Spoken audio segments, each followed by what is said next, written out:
Oke, Bismillahirrahmanirrahim. Assalamualaikum warahmatullahi wabarakatuh. Aku i- Waalaikumsalam warahmatullahi Waalaikumsalam wabarakatuh. warahmatullahi wabarakatuh.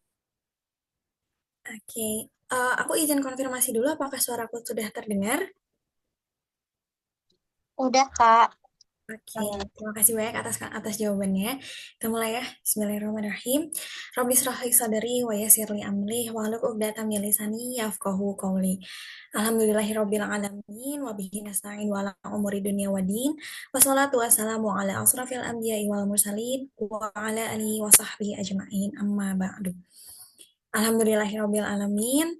Puja dan puji syukur kehadirat Allah Subhanahu wa taala atas berkat dan karunia-Nya kita ada gitu ya berkumpul hari ini dalam acara ini dalam keadaan yang sehat walafiat ya Akang Teteh, dan juga salawat serta salam semoga tercurah limpahkan kepada Nabi kita Muhammad Sallallahu Alaihi Wasallam, kepada keluarganya, saudaranya, dan kita hingga akhir zaman. Amin amin ya rabbal alamin. Sebelum acara mulai, aku izin memperkenalkan diri dulu. Perkenalkan semuanya, Kang Tete, aku Safira Febriani yang hari ini akan menjadi MC atau yang akan memandu gitu ya acara Kang Teteh pada malam hari ini. Nah, sebelumnya aku pengen tahu dulu nih reaction dari eh, kabar dulu gitu ya, kabar dari Akang Teteh. Oke, kabar dari Akang Teteh, apakah semuanya sehat pada malam hari ini? Udah semangat banget mungkin. Mungkin di sini Akang Teteh ada yang dari mana nih jauh-jauh?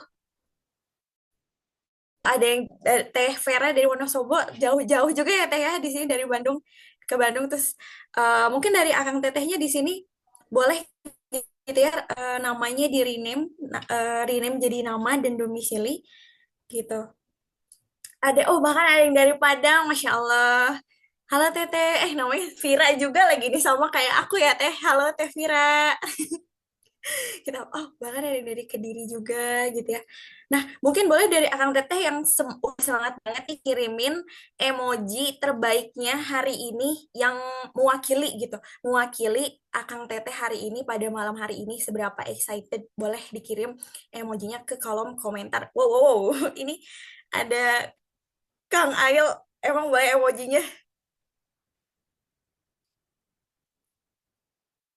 Oke. Dari Bandung juga banyak ya. Oke, ini kayak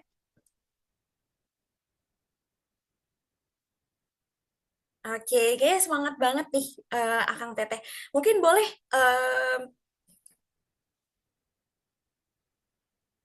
ada lagi mungkin emoji-emoji kebanggaan.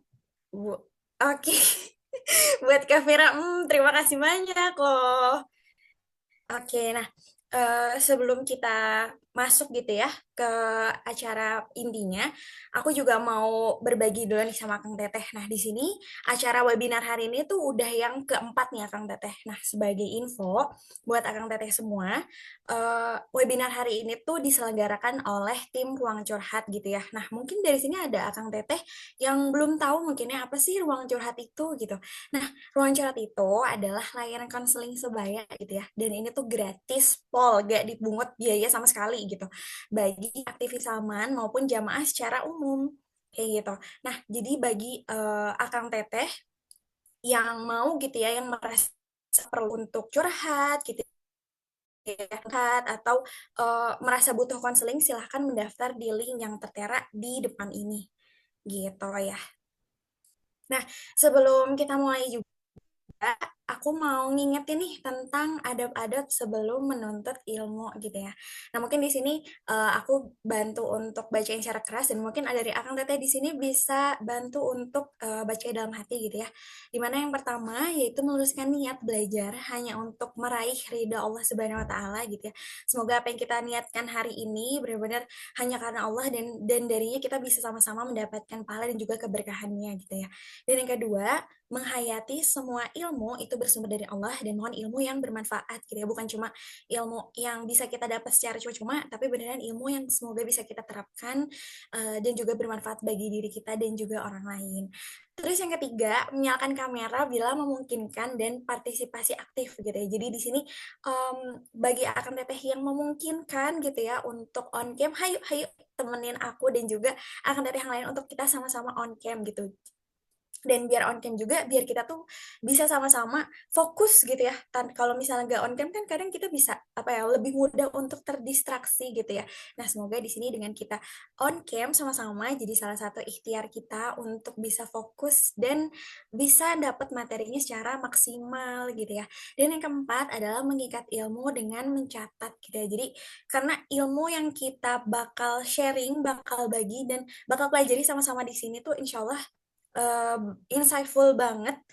Jadi semoga Akang Teteh bisa mengikat ilmu-ilmu itu, bisa dapetin hal-hal yang sama-sama kita bakal pelajari malam hari ini dengan cara dicatat gitu ya.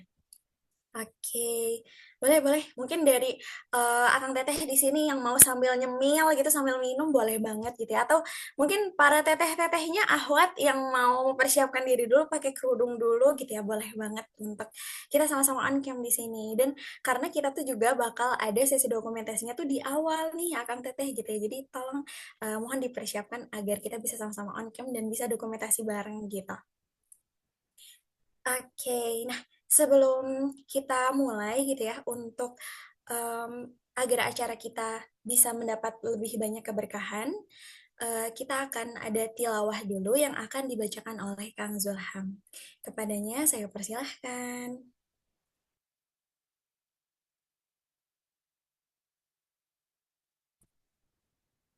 Tes jelas suaranya? Jelas Kang. Oke. Assalamualaikum warahmatullahi wabarakatuh.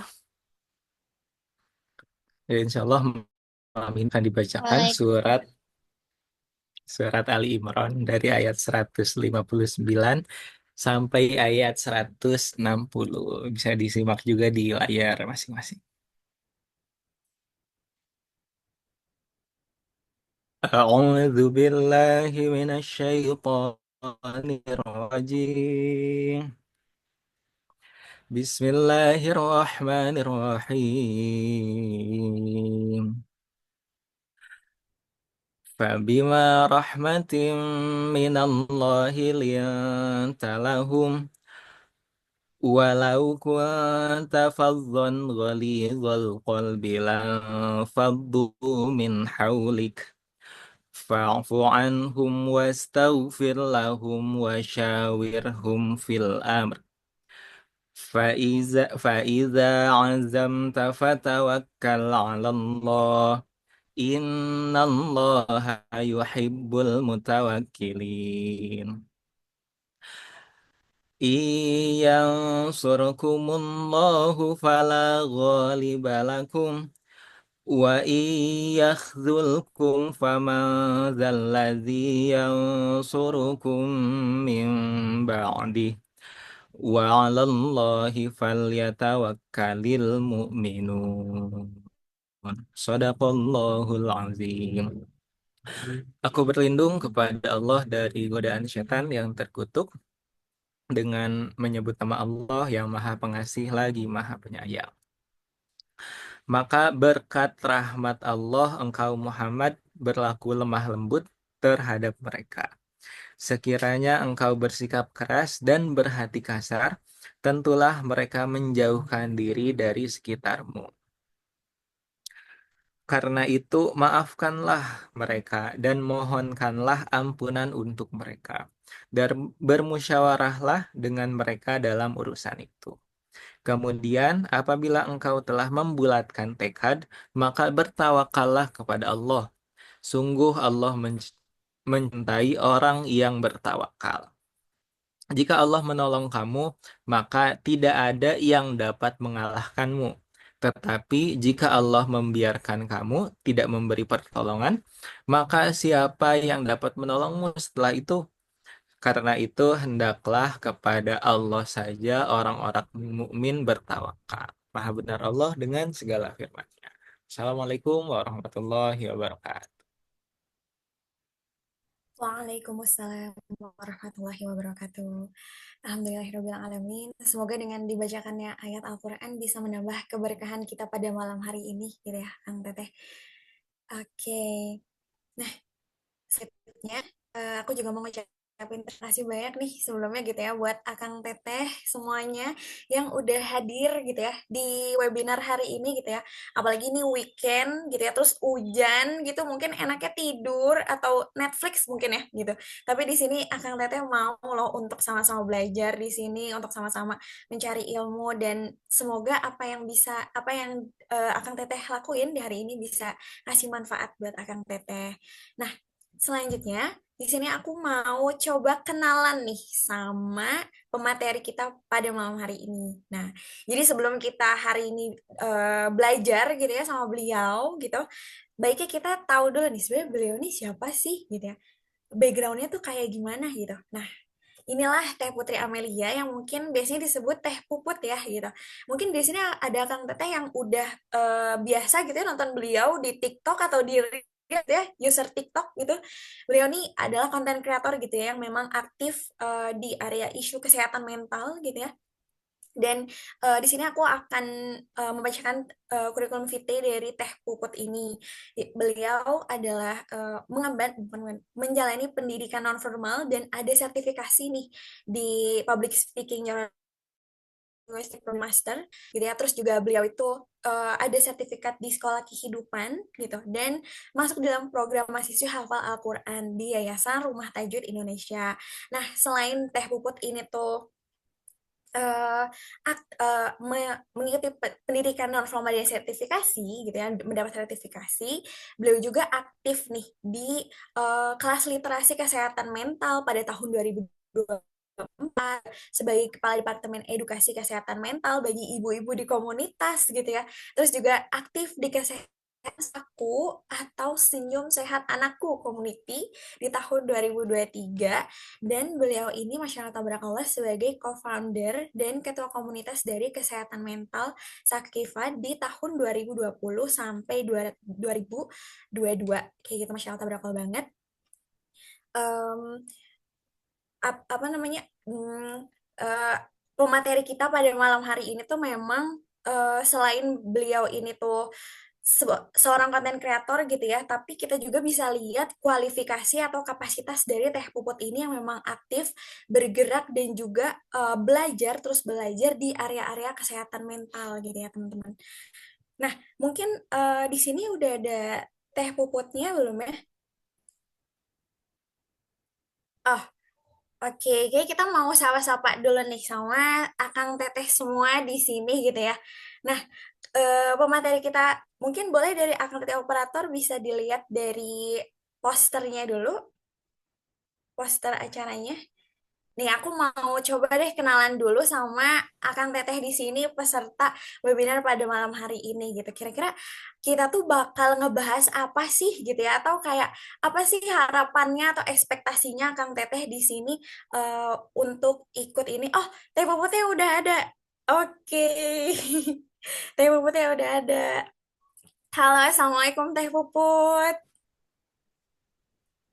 Waalaikumsalam wabarakatuh. Masya Allah, luar biasa. Makasih Kak Safira dan teman-teman dari Ruang Curhat ya. Dan teman-teman malam hari ini. Iya, halo Teteh. Gimana kabarnya Teteh malam hari ini? Alhamdulillah, luar biasa. Happy selalu menerima diri. Masya Allah. Masya Allah. Oh, biasanya ini ya orang tuh alhamdulillah luar biasa Allahu Akbar di sini ditambahin menerima diri gitu. Emang boleh se-acceptance itu? Aduh, Harus ya, harus. harus Masya banget ya Allah, Teh ya. luar biasa nih, senang banget. Iya ya Teh. Berarti seberapa excitednya Teteh pada malam ini untuk bisa berbagi nih sama teman-teman yang ada di sini nih Teh. Ya, gimana? Oh ya, gimana Teh Puput seberapa excited dan semangatnya untuk bisa sama-sama berbagi sama teman-teman yang ada di ruang curhat ini nih Teh. Oke, Suara aku luar aman biasa. gak? Aku semangat banget. Semangat banget, insya Allah semangat banget dengan segala apapun kondisi keadaan yang aku alami hari ini.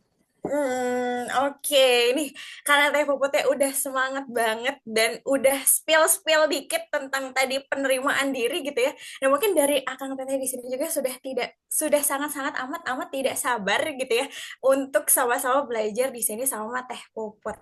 Kalau kayak gitu, aku persilahkan buat Teh Puput. Oke, makasih banyak Kak Safira, Masya Allah ya. Eh, Bismillahirrahmanirrahim. Assalamualaikum warahmatullahi wabarakatuh. Teman-teman, mudahan suara saya terdengar jelas kan pulang ke rumah orang tua. Nah, itu di kaki gunung gitu, dekat kaki gunung. Kalau saya sendiri sebenarnya domisilinya di Depok gitu. Nah, jadi mohon maaf sinyalnya tuh kurang-kurang bersahabat gitu ya dengan kita pada malam hari ini. Oke, bismillah. Alhamdulillahilladzi arsala rasulahu bil huda wa dinil haq liyudhhirahu 'ala dini kullih wa kafa billahi syahida. Asyhadu an la ilaha illallah wahdahu la syarikalah wa asyhadu anna Muhammadan abduhu wa rasuluh. Allahumma la sahla illa ma ja'altahu sahla wa anta taj'alul hazna idza syi'ta sahla. Allahumma faqihna fid din wa 'allimna ta'wil wa ja'alna min ibadikas sholihin. Amin amin Allahumma amin.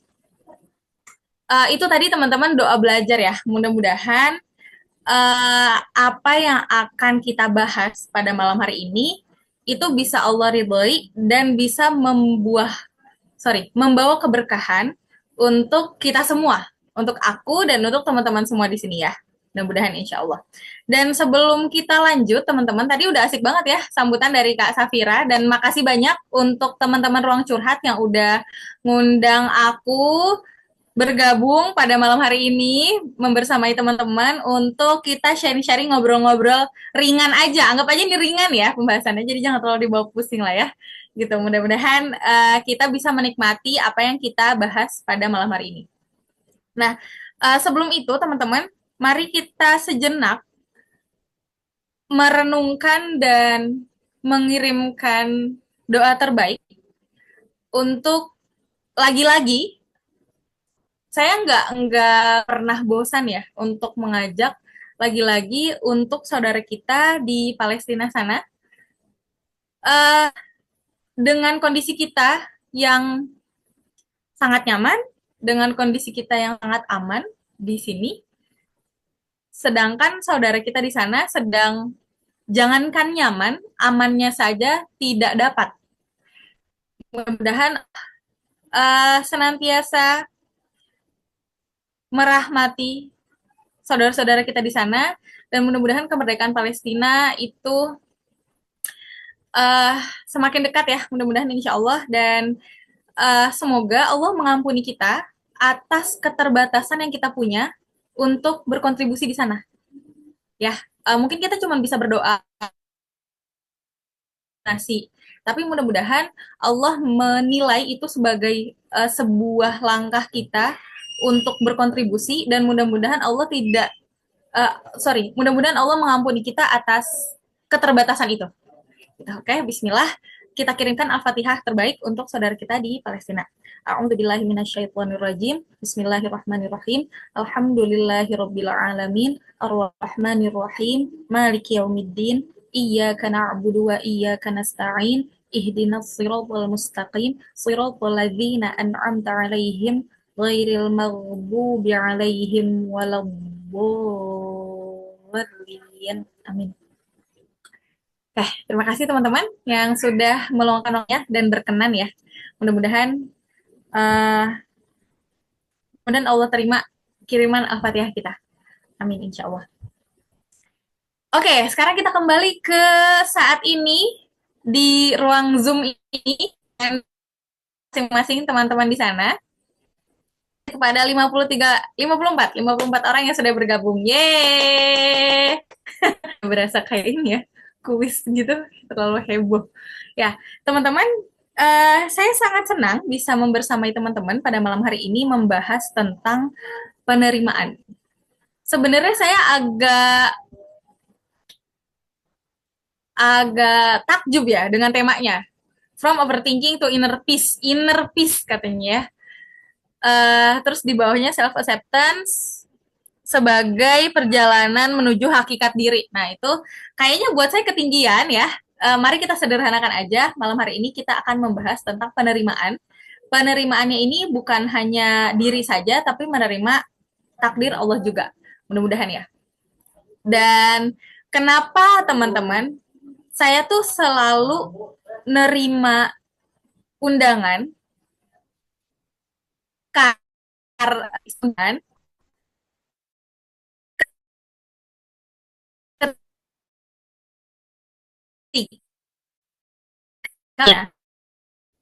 mengesan personal ya.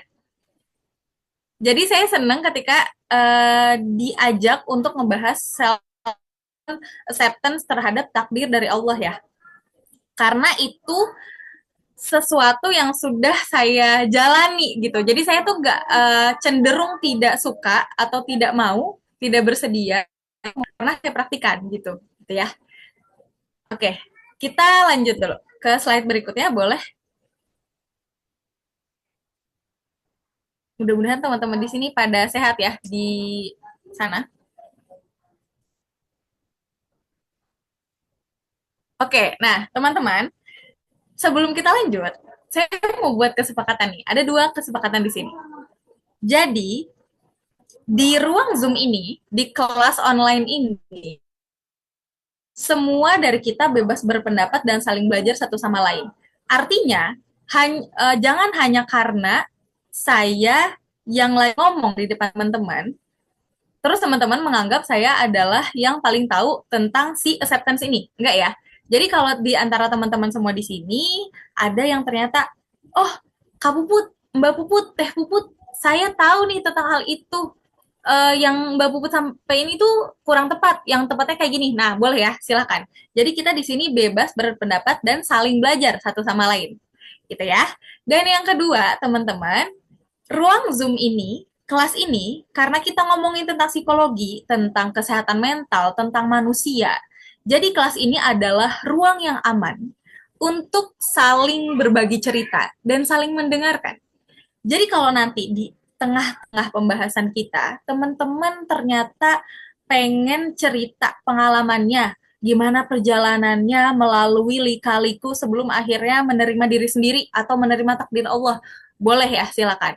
Atau misalnya nanti mohon maaf, misal ada yang ke-trigger di tengah-tengah kayak, "Kak, maaf aku ke-trigger banget karena tadi kakak ngomong apa gitu." Nah, itu silahkan ya. Jadi boleh boleh cerita di sini dan teman-teman yang lagi nggak cerita, kita boleh saling dengerin ya, saling support satu sama lain di sini. Oke, mudah-mudahan semuanya sepakat. Kita lanjut. Nah, seperti yang tadi saya sebutkan di awal, saya itu hampir tidak pernah mau, bahkan kayaknya memang saya nggak pernah nerima undangan untuk hal-hal yang belum pernah saya alami atau belum pernah saya praktikan. Nah, semua berawal dari sini, teman-teman. Berawal dari si Putri Logi. Kalau penerimaan dan ngomongin hidup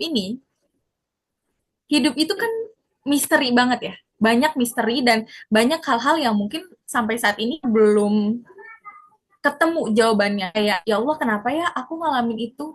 Kenapa ya harus aku yang menimpa masalah ini? Sorry, kenapa ya masalah ini harus menimpa aku gitu? Terus, ya Allah, kenapa ya harus aku yang orang tuanya cerai? Ya Allah, kenapa ya harus aku yang ditendang atau dulu dipukul sama bapak aku? Ya Allah, kenapa ya harus aku yang, mohon maaf, misal, kenapa ya harus aku yang mengalami pelecehan seksual kayak gitu? Atau ya Allah, kenapa ya harus aku yang gak keterima di kampus impian aku gitu? Nah, ngomongin penerimaan kita akan erat banget sama hal-hal seperti itu ya, teman-teman. Dan sama, saya pun pernah dan sampai sekarang saya tuh masih belajar untuk menerima diri dan menerima takdir yang Allah kasih ke saya. Tapi kenapa akhirnya saya mau sharing ke teman-teman? Karena kalau saya boleh membuka sedikit tabir dari seorang puput, saya bukan mau ngejual kesedihan ya di sini. Saya cuma mau bercerita tentang hal-hal yang dulu saya itu nggak pernah bisa nerima. Sampai akhirnya saya didiagnosis depresi ya pada tahun 2021. Jadi dulu itu teman-teman, saya lahir dari keluarga yang saya nggak broken home kayak orang-orang. Nggak broken home yang orang tuanya bercerai gitu, nggak. Tapi buat saya, secara ikatan psikologis, mereka sudah bersih. Jadi di rumah itu rasanya kayak udah tidak ada perdamaian gitu ya. Nggak ada perdamaian dan tidak ada kehangatan di dalamnya. Saya juga lahir dari keluarga yang karena kondisinya seperti itu, kalau bisa dibilang fatherless, mungkin saya juga fatherless ya. Dari kecil, itu saya tidak dekat dengan ayah saya, dan saya merasa ayah saya itu seperti tidak menginginkan keberadaan saya. Karena sampai, uh, anyway, bapak saya itu udah wafat, dan saya sudah memaafkannya ya tentu kalau sekarang. Makanya kenapa saya bisa cerita kayak gini dengan lancar. Kalau dulu, itu saya nggak bisa cerita kayak gini. Yang mungkin, bukan mungkin ya, yang kalau orang-orang sekarang bilang kekerasan fisik, kekerasan verbal, kekerasan psikologis, itu saya ngalamin itu semua sama ayah saya. Sampai hal paling ekstrim ya teman-teman, teman-teman kebayang gak sih sama bapak sendiri, terus maaf ya ini bagi sebagian orang agak sensitif dan agak jijik. Ini kenapa dulu tuh saya nggak bisa nerima diri saya dan kenapa saya itu ngerasa bahwa saya tuh begitu hina, begitu rendah gitu. Karena ayah saya aja buang ingus itu ke kepala saya. Jadi kayak pengalaman itu, kok saya kayaknya semenjijikan itu ya di depan ayah saya gitu. Itulah. Terus saya juga, teman-teman, kalau teman-teman berkenan mendengarkan, saya itu pernah beberapa kali mengalami pelecehan seksual sama kerabat dekat saya waktu SMP dan SMA. Terus waktu kuliah itu random. Di kereta pernah. Dan yang paling parahnya adalah oleh bapak di kosan. Tapi alhamdulillahnya saya tidak mengalami pelecehan yang sampai membuat saya itu keperawanan ya kalau istilahnya sekarang itu. Saya alhamdulillahnya Allah masih jaga saya gitu, masih lindungin. Nah dulu karena dengan semua hal itu, bahkan dulu itu ketika kecil saya itu dilarang untuk nangis. Jadi saya nggak boleh nangis. Kalau saya nangis dan saya ketawa nangis, itu bener-bener kayak jangan nangis gitu. Dan itu nggak boleh nangis itu bukan hanya dilarang oleh ayah saya, tapi dilarang oleh ibu saya juga.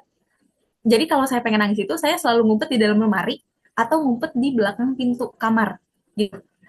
Nah, dan masih banyak hal lagi ya, masih banyak lain yang gejolak-gejolak psikologis yang terjadi.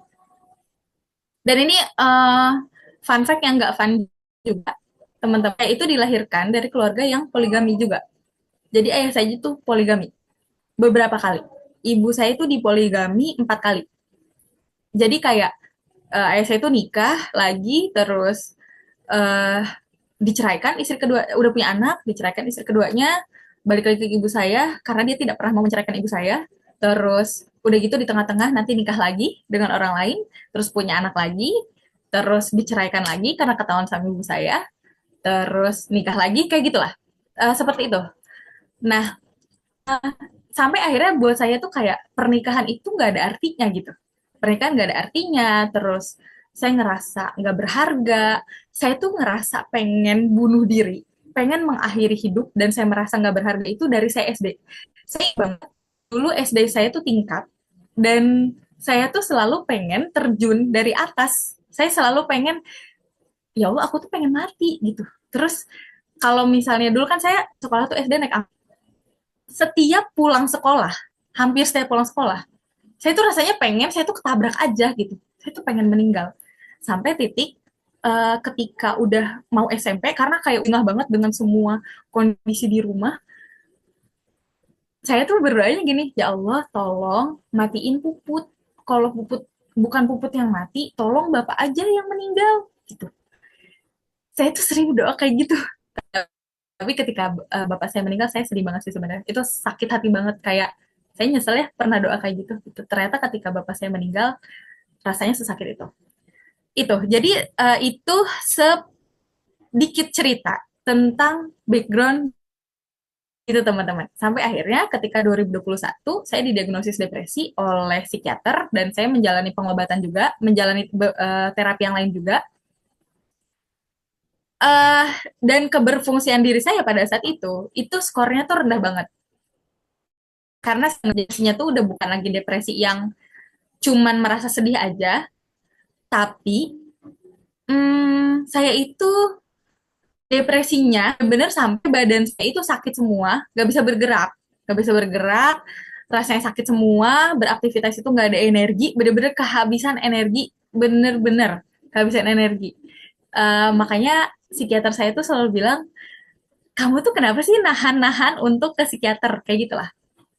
Nah, itu yang pengen saya bagikan ke teman-teman. Tapi pada akhirnya ketika saya menjalani pengobatan, saya tuh antri sama orang-orang yang kondisi kejiwaannya tuh saya ngerasa waktu itu saya parah banget ya.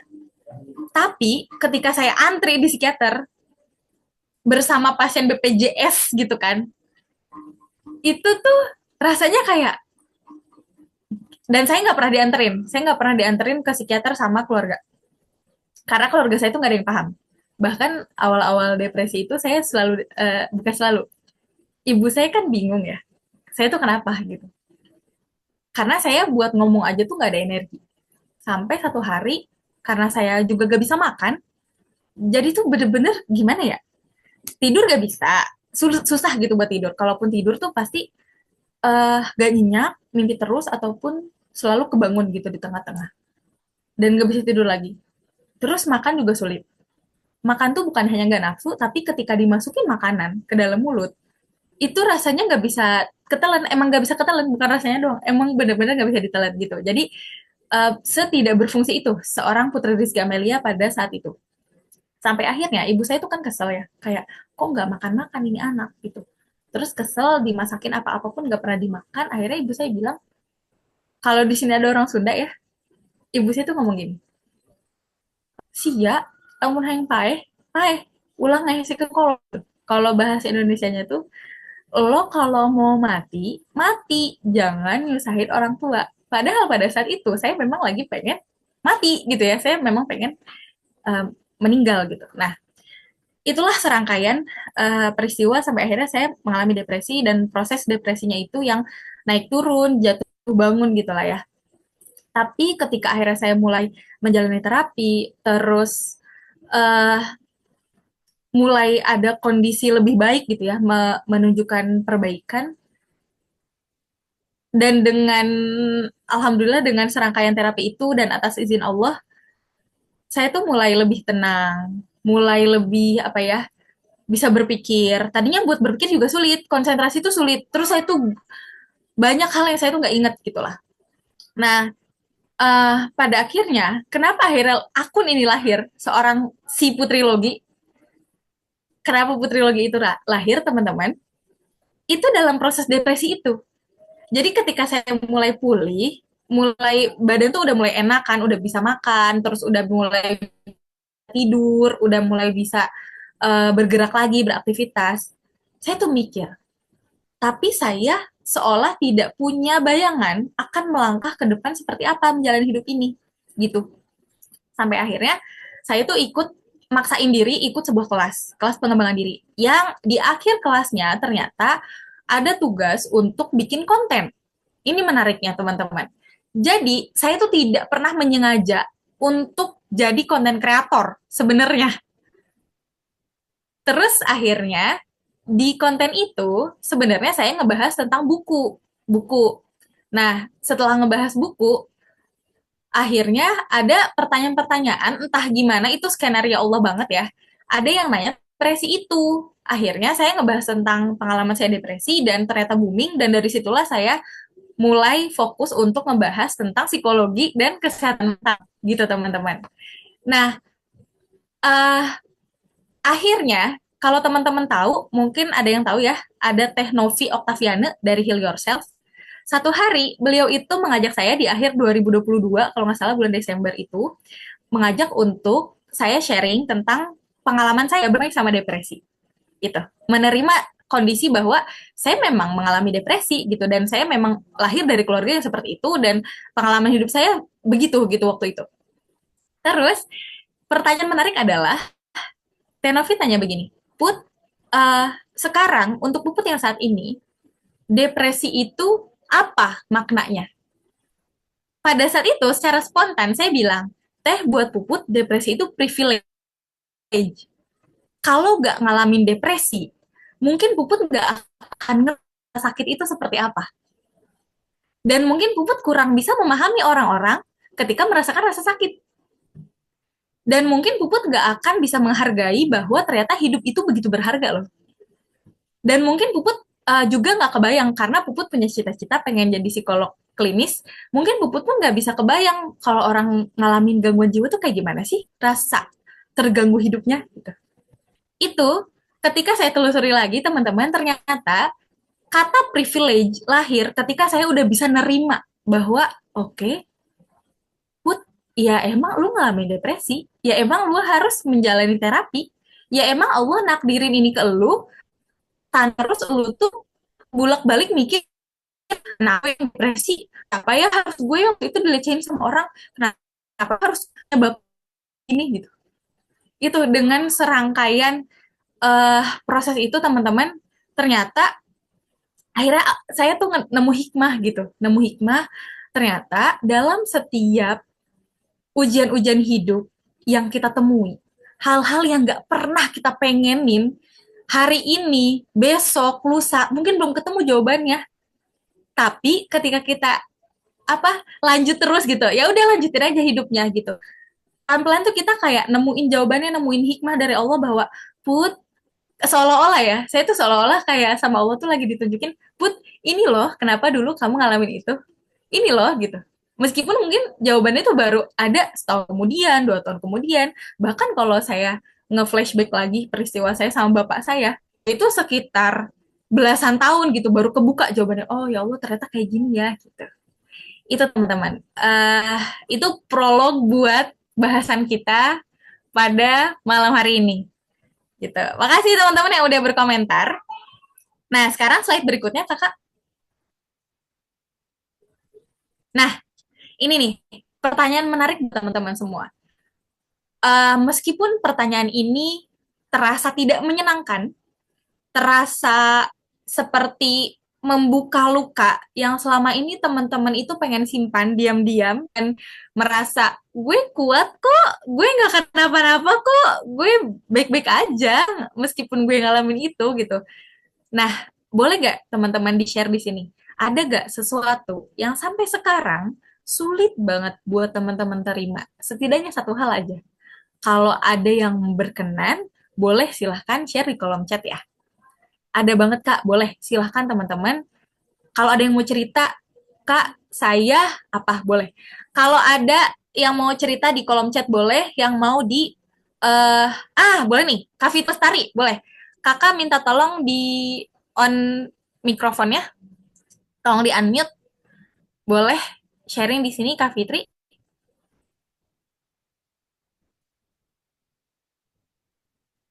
Oh Kak, aku takut kedengeran Mama. Oh, peluk dari jauh buat semua yang lagi ngerasain kayak gini, pengen cerita tapi takut menyinggung orang-orang yang kita sayang.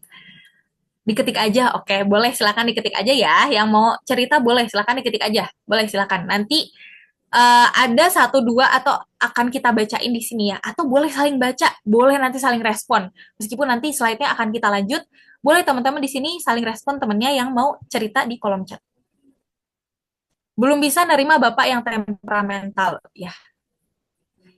Ya, buat ke anak, jujur emang ini sulit. Sulit banget malah. Nggak, sangat-sangat tidak mudah ya. Tapi ke anak usianya berapa? Masih bisa bertahan sampai kehilangan peran ayah sekalinya dapat main fisik. Nah, itu juga. Berarti sebenarnya bisa dibilang mungkin atas izin Allah juga ya ini, atas izin Allah ternyata Allah takdirkan kita ketemu sama orang-orang yang ternyata punya kesamaan nasib sama kita. Ini kan temanya kehilangan peran ayah, sekalinya dapat main fisik. Ya Allah. Kak Kak Nurul Oktavia, boleh kita peluk dari jauh ya, teman-teman. Kak Ana 22 tahun. 22 tahun belum bisa nerima bapak yang temperamental. Oke. Makasih udah bertahan sampai 22 tahun. Dan itu atas izin Allah, teman-teman. eh Kita itu memang sering banget mengkerdilkan diri sendiri. Ini hikmah saya juga ya yang saya dapatkan selama saya menjalani proses pemulihan dari depresi, bahkan sampai saat ini gitu. Saya sering ngingetin diri sendiri. Put, jangan sering mengkerdilkan diri sendiri. Kita ngerasa kayaknya kita sulit banget ya buat bertahan. Kayaknya kita nggak bisa ya buat bertahan. Ya, udah harusnya udahan deh. Kayaknya udah nggak sanggup lagi deh. Kayaknya udah pengen menghilang aja deh. Pengen pengen meninggal aja gitu. Pengen mengakhiri semua ini aja deh gitu. Padahal ternyata Allah kasih kita usia, selama Allah masih kasih kita kesempatan buat bernapas, ternyata itu tuh sinyal yang sangat jelas dan sangat kuat bahwa Allah itu tahu bahwa kita itu kuat. Dan Allah itu lagi siapin surprise di depan sana buat kesulitan-kesulitan yang saat ini kita hadapi. Gitu. Jadi makasih banyak buat teman-teman yang masih mau berusaha untuk bertahan.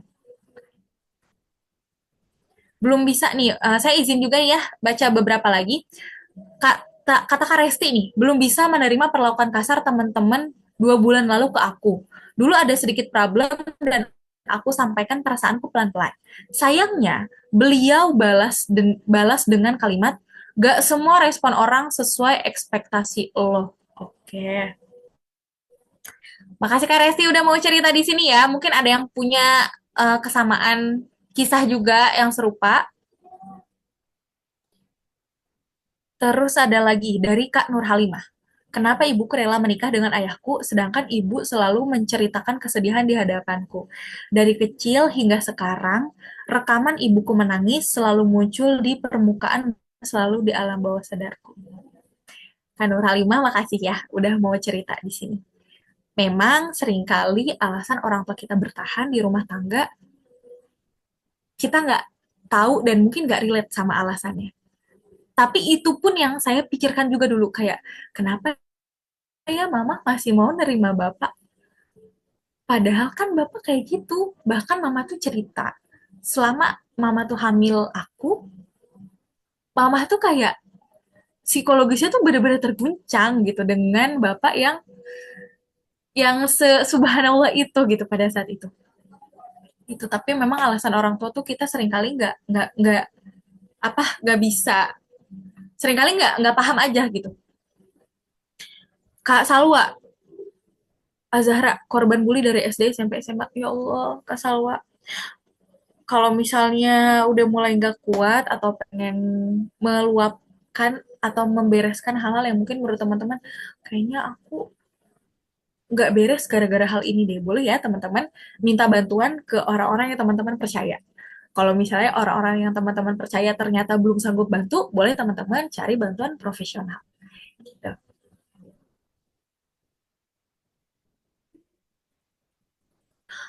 Ya Allah, Kak Khairiyah, Nabila Putri, saya turut berduka cita atas tantenya yang saja wafat ya. Semoga Allah eh, wafatkan tantenya dalam keadaan husnul khotimah. Amin. Doakan aku jadi sukses dunia akhirat ya Kak. Amin, amin ya Allah. Nah ini teman-teman, menariknya juga. Saya izin, silakan teman-teman yang masih mau cerita boleh ya di kolom chat. Saya izin lanjut dulu. Jadi gini teman-teman, selama proses saya pemulihan pun ada 2 hadis yang bikin saya itu menangis dan saya merasa bahwa ya Allah ternyata ternyata Allah tuh sebaik itu sebenarnya sama kita. Kita ya yang kata orang bahwa masalah yang Allah kasih ke kita itu tanda cintanya Allah ke kita gitu. Bener, dulu tuh aku nggak percaya gitu sampai akhirnya aku menemukan hadis ini. Tiga ya, bahkan tiga hadis. Yang pertama itu hadis tentang bahwa Allah itu tidak pernah menyia-nyiakan rasa sakit yang dialami oleh orang mukmin. Sampai Allah tuh bilang bahkan untuk tertusuk duri pun, itu tuh Allah lagi menghapus satu. Bayangin teman-teman, itu tertusuk duri, satu dosanya yang dihapus. Bayangin, padahal tertusuk duri itu kita cuma gitu doang ya. Bayangin kalau sakitnya, rasanya sesakit itu. Bayangin sakit kita yang sampai saat ini, yang mungkin teman-teman tadi ada yang sampai 22 tahun, merasa kesedihan itu, merasa tersiksa gitu ya. Teman-teman yang mungkin ada yang 5 tahun, 10 tahun, bayangin seberapa banyaknya Allah tuh lagi menghapus dosa kita. Dan bayangin Allah tuh sedang nyiapin apa ya sebenarnya hikmah di depan sana. Oh, oke. Kak Sean nih, aku dia ingatin waktunya ternyata 15 menit lagi ya Allah. Gak kerasa ya teman-teman. Oke deh kalau gitu. Itu kita skip dulu deh tentang hadisnya ya. Boleh teman-teman nanti cari tentang hadis itu, boleh banget. Lanjut. Makasih banyak ya udah diingetin waktunya. Nah, ini juga, nah boleh teman-teman nih, buat pertanyaan ini teman-teman silakan tulis di kertasnya masing-masing atau di HP, boleh di notesnya masing-masing deh. Boleh teman-teman sadari, ada nggak rasa sakit atau sesuatu yang teman-teman belum bisa terima? Terus gimana, apa yang, sorry bukan gimana, apa yang membuat teman-teman sulit menerima itu? Nah, silakan teman-teman ditulis ya di kertasnya. Itu PR buat teman-teman. Nanti dikerjakan di rumah sendiri-sendiri, oke? Itu bantu kita buat sadar. Lanjut, Kak. Nah, ini juga ternyata memang di surah Al-Isra ini kalau kita berkaitan, kalau tadi kan rata-rata tentang masalah yang kita hadapi ya. Tapi kalau misalnya berkaitan sama diri, ternyata teman-teman kadang kan kita nggak bisa nerima ya. Kayak kenapa ya dia mah jago public speakingnya, atau kenapa ya dia mah orangnya pedean, atau kenapa ya dia mah cantik. Nah, aku mah nggak cantik. Terus atau kenapa ya dia mah segala macam deh dengan privilege yang orang lain punya. Kadang kita itu merasa mungkin ada rasa iri atau ada rasa insecure gitu. Nah, tapi ternyata teman-teman gak usah khawatir karena Allah itu nyiptain kita itu memang sesuai dengan pembawaan kita masing-masing. Nah, mungkin buat temen yang masih belum bisa nerima dirinya, belum bisa secure, masih insecure terus gitu. Mungkin kita dalam kondisi yang belum mengenal diri kita sendiri gitu. Kalau kita udah kenal seperti apa, Allah tuh nyiptain kita dengan potensi apa ya. Nah, insya Allah nanti akan ketemu jalannya. Lanjut, Kak. Maaf ya, ini ternyata 15 menit lagi. Aduh, padahal asik banget pembahasan malam hari ini. Boleh kakak lanjut lagi? Ah ya, nah ini juga. Ini yang berkaitan sama yang tadi juga teman-teman. Ternyata apapun ya, selama kita beriman loh. Kuncinya itu, selama kita beriman, apapun yang Allah takdirkan ke kita, itu semua untuk kebaikan kita. Gitu ya. Ingat hal ini baik-baik. Dan ini pengingat buat saya pribadi juga. Boleh langsung dilanjut lagi, Kak? Nah, kita masuk ke penerimaannya nih. Apa sih sebenarnya penerimaan itu? Boleh lanjut, Kak? Nah, ini lanjut juga. Boleh teman-teman ini cek di KBBI aja. Nah, ini. Kalau kita ngomongin self acceptance ya, ini berkaitan sama diri kita dulu. Self acceptance ini memang center of attention-nya itu memang diri kita. Jadi penerimaan diri itu seperti sekeranjang. Keranjang ini berisi buah atau sayur-sayuran gitu ya, beraneka ragam makanan gitu di dalamnya. Nah, kenapa seperti ini? Karena ibaratkan diri kita itu adalah si keranjangnya, dan semua hal karakteristik tentang diri kita, tentang pembawaan kita tadi, syakilah kita, itu adalah si buah-buah ini. Buah-buah ini, sayuran-sayuran atau apapun makanan di dalamnya. Nah, kenapa diibaratkan seperti itu? Karena kadang ada buah-buah yang rasanya tuh asem, ada buah yang rasanya pahit, mungkin ya agak kecut-kecut gitu, agak kalau di Sunda tuh agak kesed gitu ya, kesednya kecut tapi ada pahit-pahitnya gitu. Nah, terus ada yang mungkin ternyata oh ini setengah mateng. Oh, ternyata ini mah udah mau busuk buahnya gitu. Nah, di dalam keranjang buah itu kan gitu ya. Nggak semuanya buah yang mulus, keranjang sayuran juga gitu, nggak semuanya sayurannya tuh seger gitu. Nah, diri kita itu seperti itu.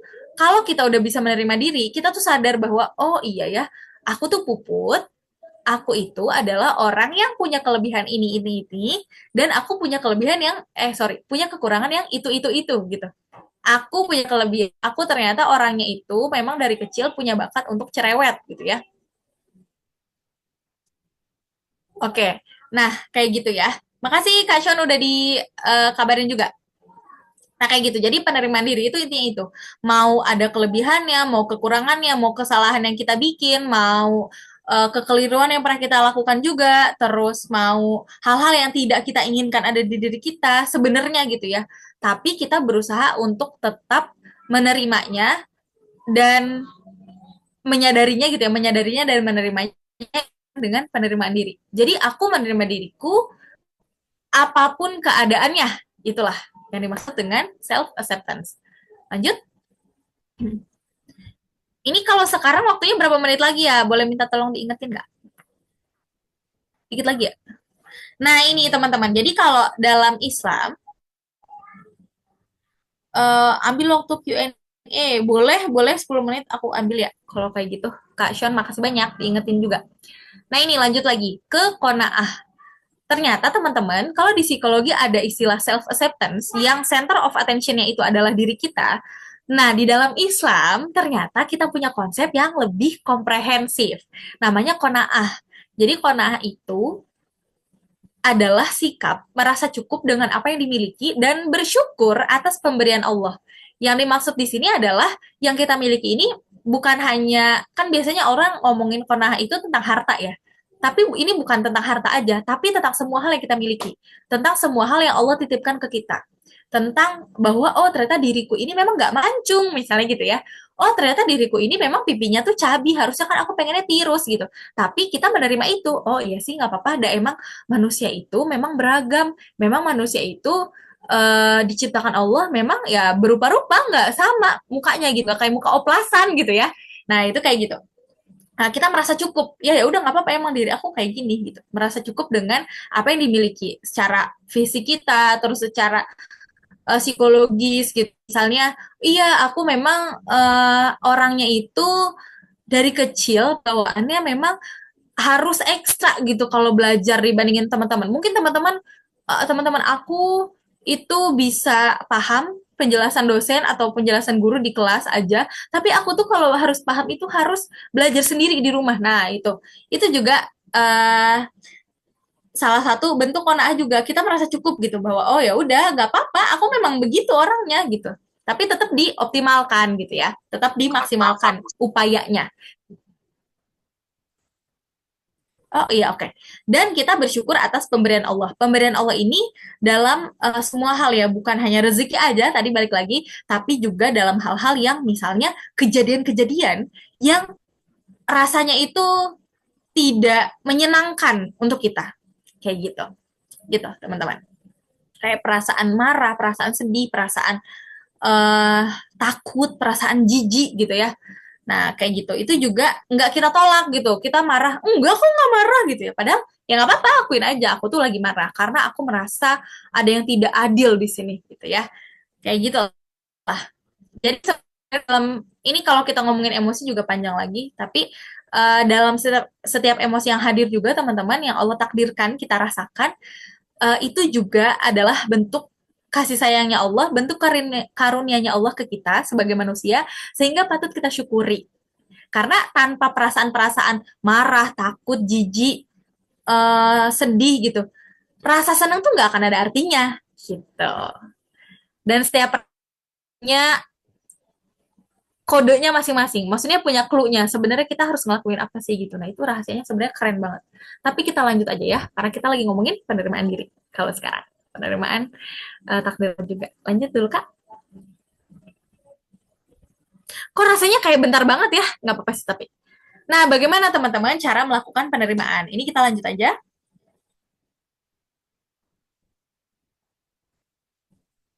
Nah, ini dia yang pertama, teman-teman tentu ya berdoa kepada Allah.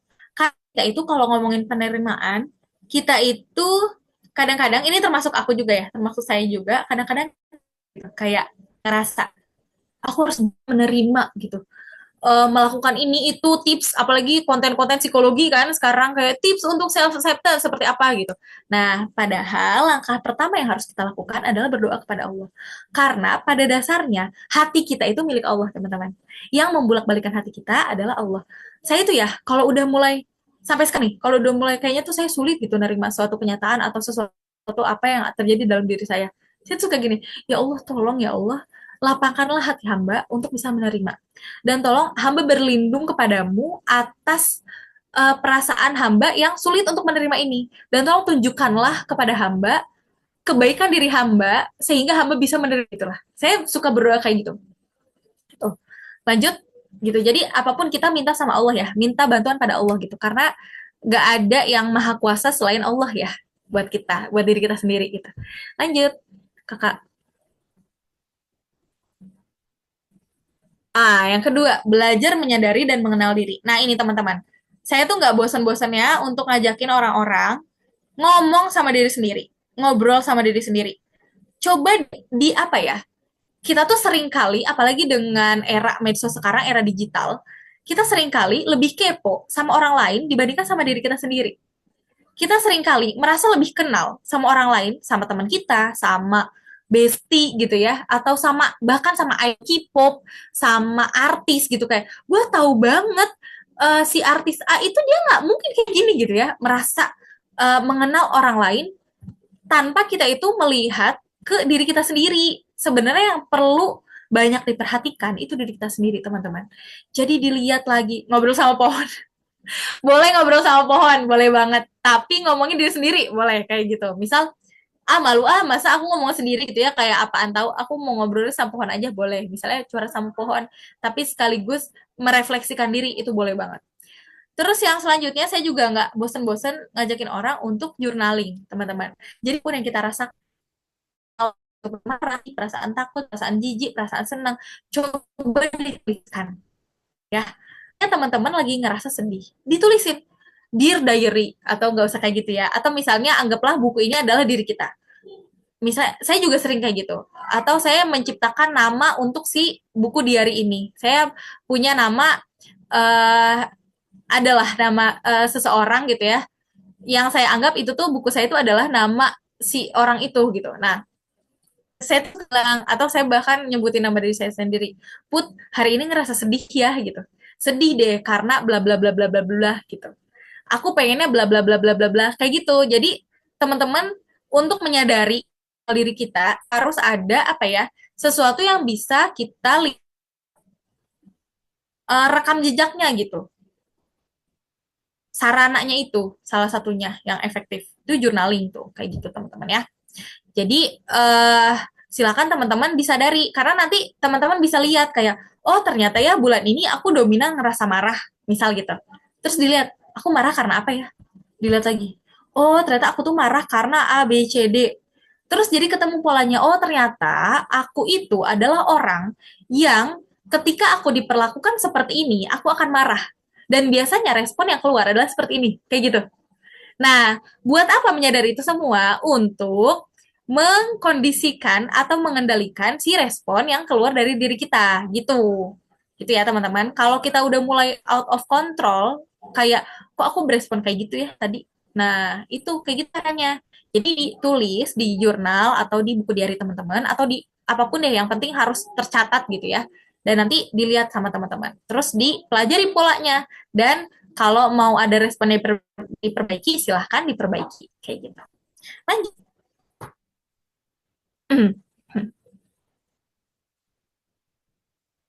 Betul, Kak Fahri nih. Ternyata ngobrol sama diri sendiri pas di motor ada manfaatnya juga. Itu bermanfaat banget, malah. Bahkan itu bermanfaat banget gitu. Untuk menyadari pikiran, perasaan, dan perilaku kita sendiri. Kayak gitu. Nah, selanjutnya belajar bersyukur. Nah, teman-teman, kita sering kali dibilang gini ya, kamu tuh kurang bersyukur, atau udah syukurin aja. Tapi kita itu tidak diajarkan sebenarnya syukur itu apa dan bagaimana. Gitu. Nah, ternyata syukur itu teman-teman bisa dipelajari, bisa banget dipelajari. Nah, salah satu cara nih kalau kita ngomongin cara ya, mempelajarinya balik lagi ke yang tadi, itu dengan journaling. Jadi boleh nih teman-teman ngerasa, ih aku seneng deh begini begini begini, atau ih aku hari ini bersyukur banget ya, aku merasa diri aku penuh gitu. Aku merasa hati aku tuh lapang gitu karena aku begini gitu. Nah itu kita jadi tahu, oh ternyata ya Allah, Masya Allah ya Allah, ternyata eh, menakdirkan kita menjadi manusia yang emosinya itu ternyata masih hidup gitu, emosinya nggak cuma ngerasa seneng doang, nggak cuma ngerasa sedih doang kayak gitu. Itu kita mulai pelan-pelan belajar untuk bersyukur, belajar untuk menyadari kita tuh punya apa sih, kita tuh dikasih apa sih sama Allah, kita tuh ada kejadian apa sih yang kita alamin kayak gitu. Lanjut, ngomong sendiri sambil nangis, ngegerutu dari pulang kampus sampai depan gang rumah. Boleh banget. Daripada nih dipendem, terus tiba-tiba satu waktu ada yang nyolek dikit, meledak. Nah, ini lebih baik. Saya juga sering kok kayak gitu. Kalau dulu tuh saya waktu kuliah, itu kan saya anak kereta ya, anak keretaan itu angker saya. Nah, biasanya di kereta itu saya nangis.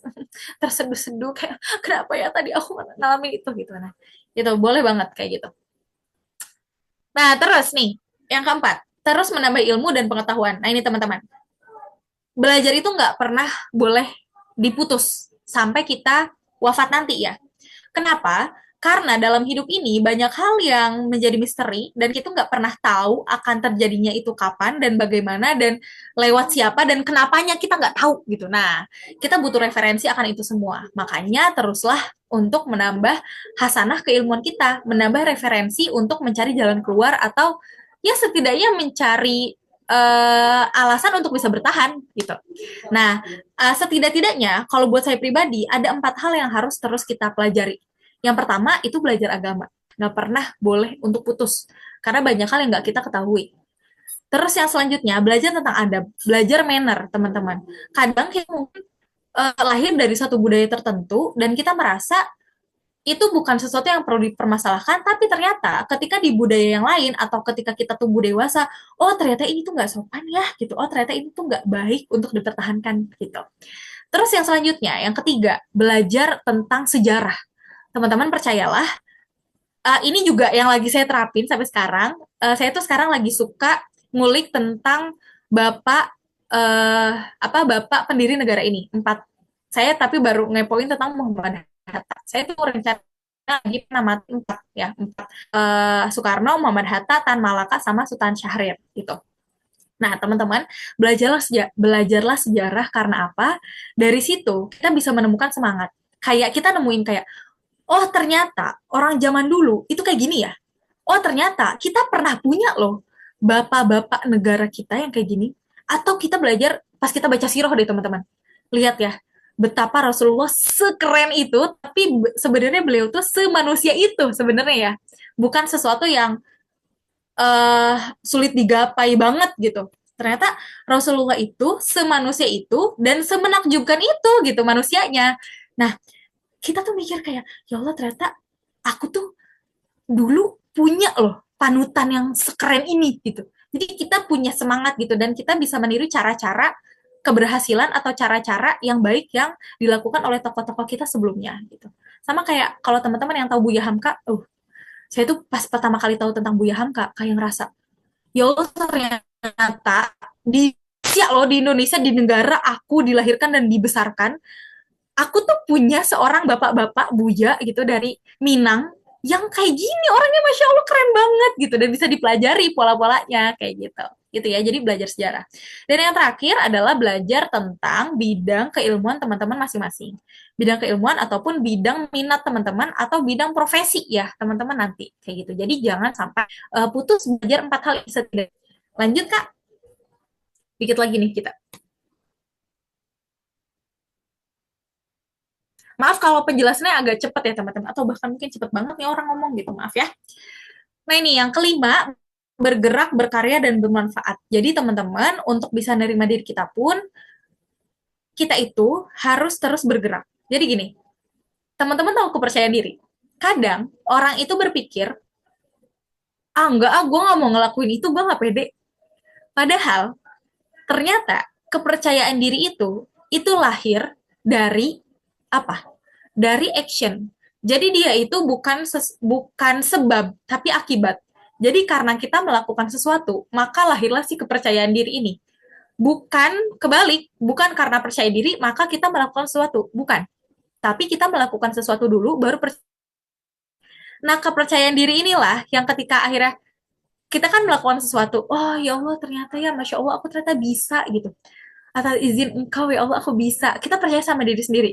Sehingga kita bisa menerima, oh iya ya ternyata gak apa-apa meskipun aku punya kekurangan A, B, C, D, E, F, G, sampai Z. Tapi ternyata aku punya kelebihan ini yang bisa aku optimalkan, yang ketika aku optimalkan itu ternyata bisa menghasilkan sesuatu ini yang bermanfaat untuk orang, yang bisa bikin aku percaya bahwa diri aku tuh bisa loh gitu. Nah kayak gitu ya. Jadi teruslah berkarya, bermanfaat, dan bergerak terus. Gitu. Lanjut. Jadi jangan diem ya, jangan cuman mikir kayak gue pengen ngelakuin ini deh, tapi kayak gak mau, gak pede gitu. Jangan kayak gitu. Tapi akuin aja dulu, perlahan sempurnakan, dan nanti insya Allah akan ketemu kepercayaan dirinya dan bisa nerima diri kita, insya Allah. Nah terus yang selanjutnya ini penting banget di zaman digital sekarang, kurangin medsos. Teman-teman percayalah, saya tuh baru abis baca bukunya Kang Zain yang tentang insecure. Jadi ternyata teman-teman banyak penelitian yang menyatakan bahwa insecure seseorang itu juga erat kaitannya sama dia banyak berselancar di dunia digital gitu, terpapar gitu ya, terpapar sama informasi digital. Kenapa? Karena semua informasi di dalam digital itu semuanya settingan, teman-teman. Sama kayak tadi akunnya Putri Logi. Apakah si Putri Logi itu kalau dilihat aslinya gitu ya, apakah semua diri dalam semua karakteristik dalam diri si Putri Logi ini akhirnya bisa membuat dia layak untuk di-follow sama 21.000 orang? Sebenarnya enggak. Tapi kenapa akhirnya bisa di-follow sama 21.000 orang? Karena apa? Karena si Putri Logi ini sedang memainkan peran. Jadi kayak itu disetting, cuman bagian yang bagus-bagusnya aja gitu yang ditampilin. Nah, medsos tuh kayak gitu. Kadang kita nggak sadar dan kita tertipu akan hal itu. Sehingga kita banyak insecure, kita banyak overthinking, kita banyak mikir kayak, gila ya temen gue udah bisa, apa namanya, pergi ke mana-mana gitu. Terus udah capaiannya ini itu, apartemen segala macem gitu kan. Tapi sedangkan gue masih gini-gini aja. Ternyata, misal nih ya, amit-amit naudzubillah, ternyata temennya ini kena sindikat pencucian uang. Nah kan, nggak tahu kan kita kayak gitu. Jadi makanya kita perlu pelan-pelan untuk mengurangi media, mengurangi paparan media sosial kayak gitu. Dan ini yang sedang saya lakukan juga, teman-teman. Jadi saya itu tidak mengaktifkan notifikasi Instagram. Terus saya juga saya tuh per hari tuh jarang banget buka Instagram. Sampai seharian gak buka Instagram tuh bisa. Dan bahkan pekan kemarin kayaknya saya tuh total tuh kayak ya udah saya buka buka akun Instagram itu cuman untuk ngecek postingannya ruang curhat, terus kaderisasi Salman ITB, cuman buat itu doang gitu. Selain itu saya nggak mau apa namanya, terlalu banyak menyita waktu gitu di media sosial untuk saat ini, karena waktu itu karena kenapa saya melakukan itu, karena saya sempat ada di tahap udah terlalu edik sama media sosial gitu. Gitu ya. Jadi silakan disadari dan dikurangi. Lanjut, satu lagi.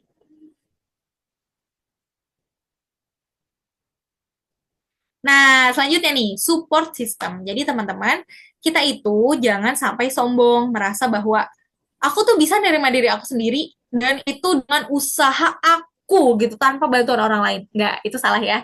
Jadi teman-teman, selain atas izin Allah, kita pun bisa pulih, bisa menerima diri. Sebenarnya itu karena ada orang-orang, pihak-pihak tertentu yang mensupport diri kita, yang mendukung diri kita. Entah itu dari keluarga, entah itu dari bestie kita, entah itu ternyata dari dosen atau dari siapa ya. Siapapun itu gitu. Ada yang mendukung kita untuk bisa berkembang sehingga kita bisa menerima diri kita sendiri. Kayak gitu. Jadi jangan sampai disepelekan orang-orang baik di sekitar kita, atau bahkan misalnya kok kayaknya aku nggak punya support system ya, nggak punya orang yang bisa tahu potensi aku atau tahu kebaikan dan kelemahan aku dan bisa mendukung aku dalam hal-hal baik gitu. Nah, silakan teman-teman bisa menciptakannya sendiri. Teman-teman mungkin bisa ikut komunitas, teman-teman bisa juga misalnya pelan-pelan untuk memperbaiki relasi di keseharian teman-teman. Kayak gitu, sehingga akhirnya di keseharian ini yang tadinya kayaknya nggak bisa jadi support system, tapi lama-lama ternyata bisa gitu. Karena udah saling mengenal, udah saling memahami, udah memperbaiki pola komunikasinya, kayak gitu ya. Jadi silahkan dilakukan, insya Allah. Dan ini juga yang saya lakukan ketika saya waktu itu, eh ini sedikit cerita lagi sebelum akhirnya selesai. Ketika saya disuruh mati oleh ibu saya, disuruh meninggal oleh ibu saya tuh kabur dari rumah. Padahal dalam kondisi badan tuh sebenarnya sakit banget, tapi saya kabur dari rumah selama seminggu, sama sepekan. Dan saya waktu itu ngekos di masih daerah Bogor juga gitulah. Nah, akhirnya setelah sepekan itu, karena saya juga kehabisan uang ya, karena waktu itu saya berhenti kerja juga gitu. Pokoknya benar-benar tidak berfungsi gitu.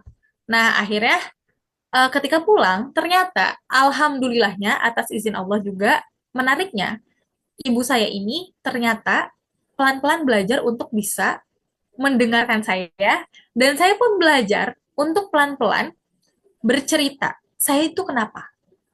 Terus apa yang saya inginkan dari keluarga saya gitu. Dan alhamdulillah kami melewati tangis tawa bersama setelah itu, dan alhamdulillah sekarang saya sama ibu saya itu udah kayak bestie gitu. Dan disitulah kenapa saya melakukan itu, karena untuk menciptakan si support system ini yang tadinya saya ngerasa kok gue kayak nggak didukung ya gitu, bahkan gue didukung untuk meninggal aja untuk pengobatan ini gitu, terapi ini. Nah, akhirnya dari situ alhamdulillah didukung untuk terus menjalani terapi apapun ikhtiarnya gitu, lewat obat, lewat eh apa namanya, lewat obat, lewat konseling, terus lewat hipnoterapi juga pernah gitu. Jadi alhamdulillah akhirnya disupport sama ibu gitu, meskipun belum pernah dianterin ya, karena itu faktor U sih. Jadi ibu saya itu udah sepuh, dan untuk mobilitas itu udah gak bisa untuk mobilitas ke tempat-tempat yang nggak bisa lah gitu, karena badannya udah sering sakit gitu, dan saya ngerti tentang hal itu. Jadi alhamdulillahnya bisa saling support kayak gitu. Gitu teman-teman, lanjut. Ini closing statementnya. Kak Nurul, Kak bener, Alhamdulillah aku juga begitu sama Ibu. Alhamdulillah, senang, ikut senang. Kak Nurul. Nah ini teman-teman, ini nasihat atau pesan akhirnya buat diri aku dan juga diri teman-teman semua. Ingat, hidup ini akan selalu penuh misteri. Sehingga menerima diri dan takdir adalah perjalanan sampai mati.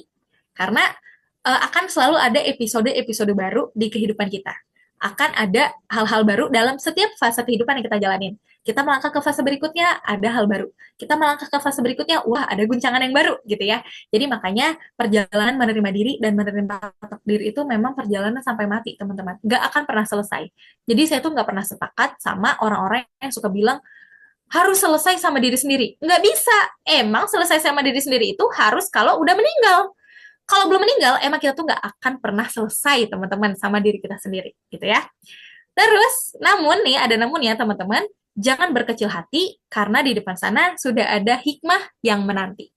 Gitu. Mungkin hari ini, besok, lusa belum ketemu jawabannya, tapi setahun, 2 tahun kemudian, kita baru bisa connecting the dots ya, kalau kata Steve Jobs. Kayak, oh ternyata kenapa ya Allah dulu menakdirkan aku itu, ternyata aku jadi kayak gini saat ini, gitu.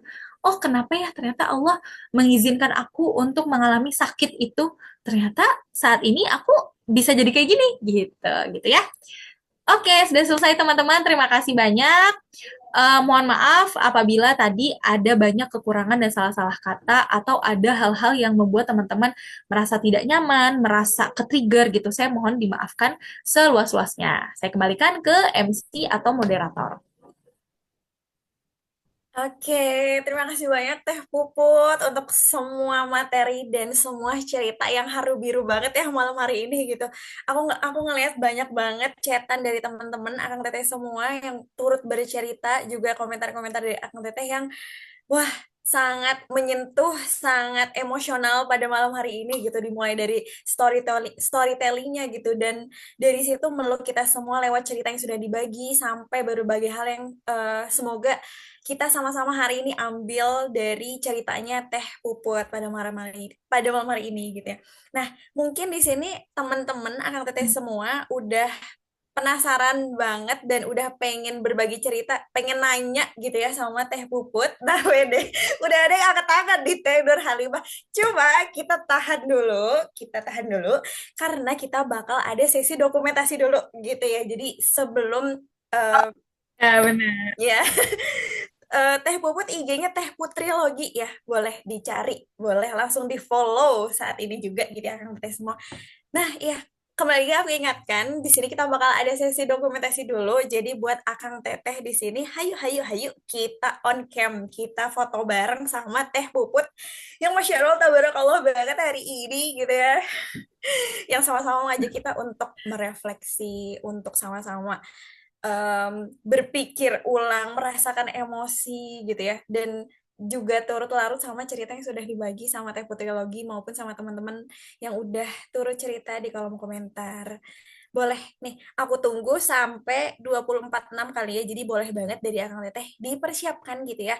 Atau mungkin dari teteh-tetehnya nih, ahwat-ahwatnya bisa untuk rapih-rapih dulu, pakai kerudung dulu. Mungkin mau touch up dulu dikit.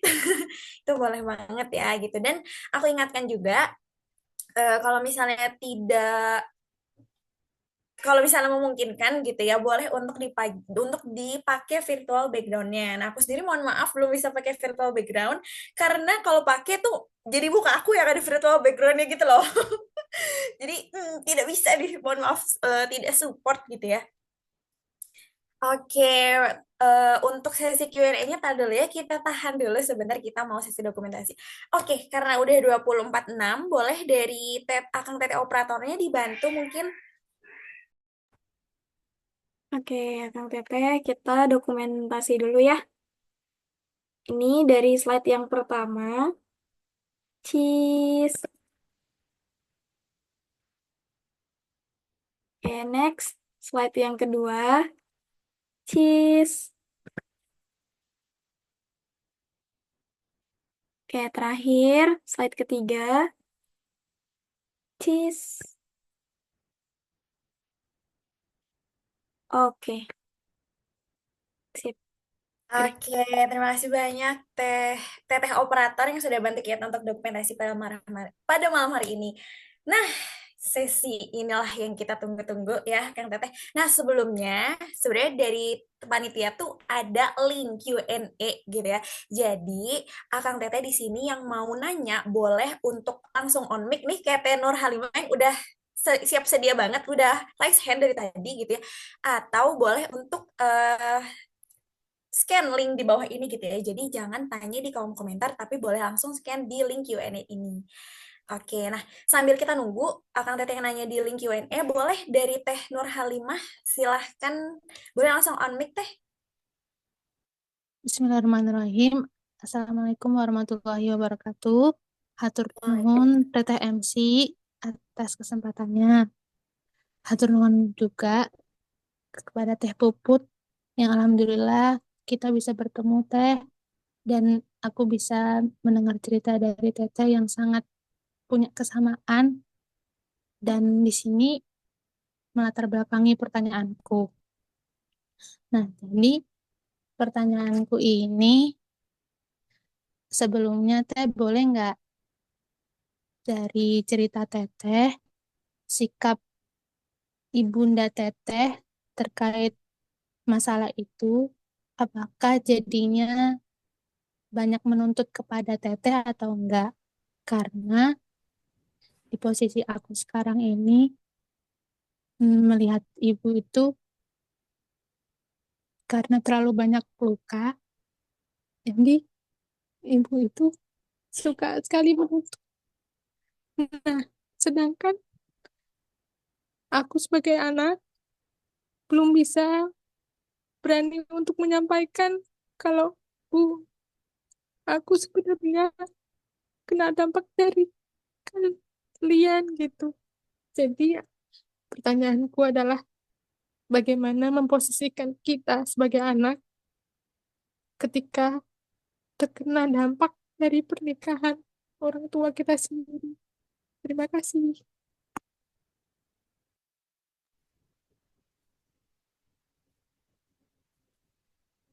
eh sorry, sorry.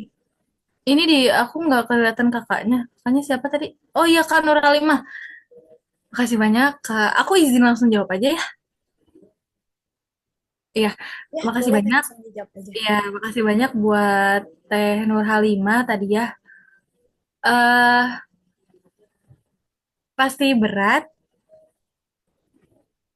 dan ya tuh alhamdulillah ya kita saling support di sini. Makasih banyak buat teman-teman juga udah mau saling support. Nah, hmm, pertama saya tuh mau bilang makasih banyak udah mau ikut acara ini karena saya yakin buat teman-teman yang ikut, teman-teman itu sedang berusaha untuk bisa menerima dirinya dan keadaannya. Sekalipun mungkin selama ini ngerasa tersiksa ya. Nah, mudah-mudahan dengan upaya yang teman-teman sedang lakukan, Allah perberat timbangan kebaikan teman-teman ya. Mudah-mudahan. Termasuk terutama ya Teh Nur Halimah yang tadi bertanya.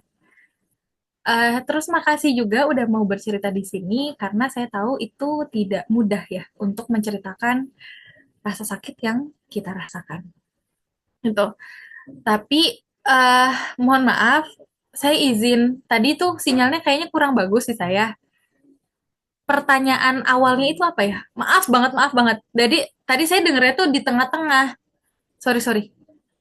Eh, jadi kan kita tuh punya kesamaan permasalahan dari figur ayah ya. Nah, boleh nggak kasih tahu sikap dari Ibunda Teteh? Apakah jadi banyak menuntut ke anaknya atau gimana? Soalnya yang aku rasain seperti itu. Oke, sebentar, sebentar.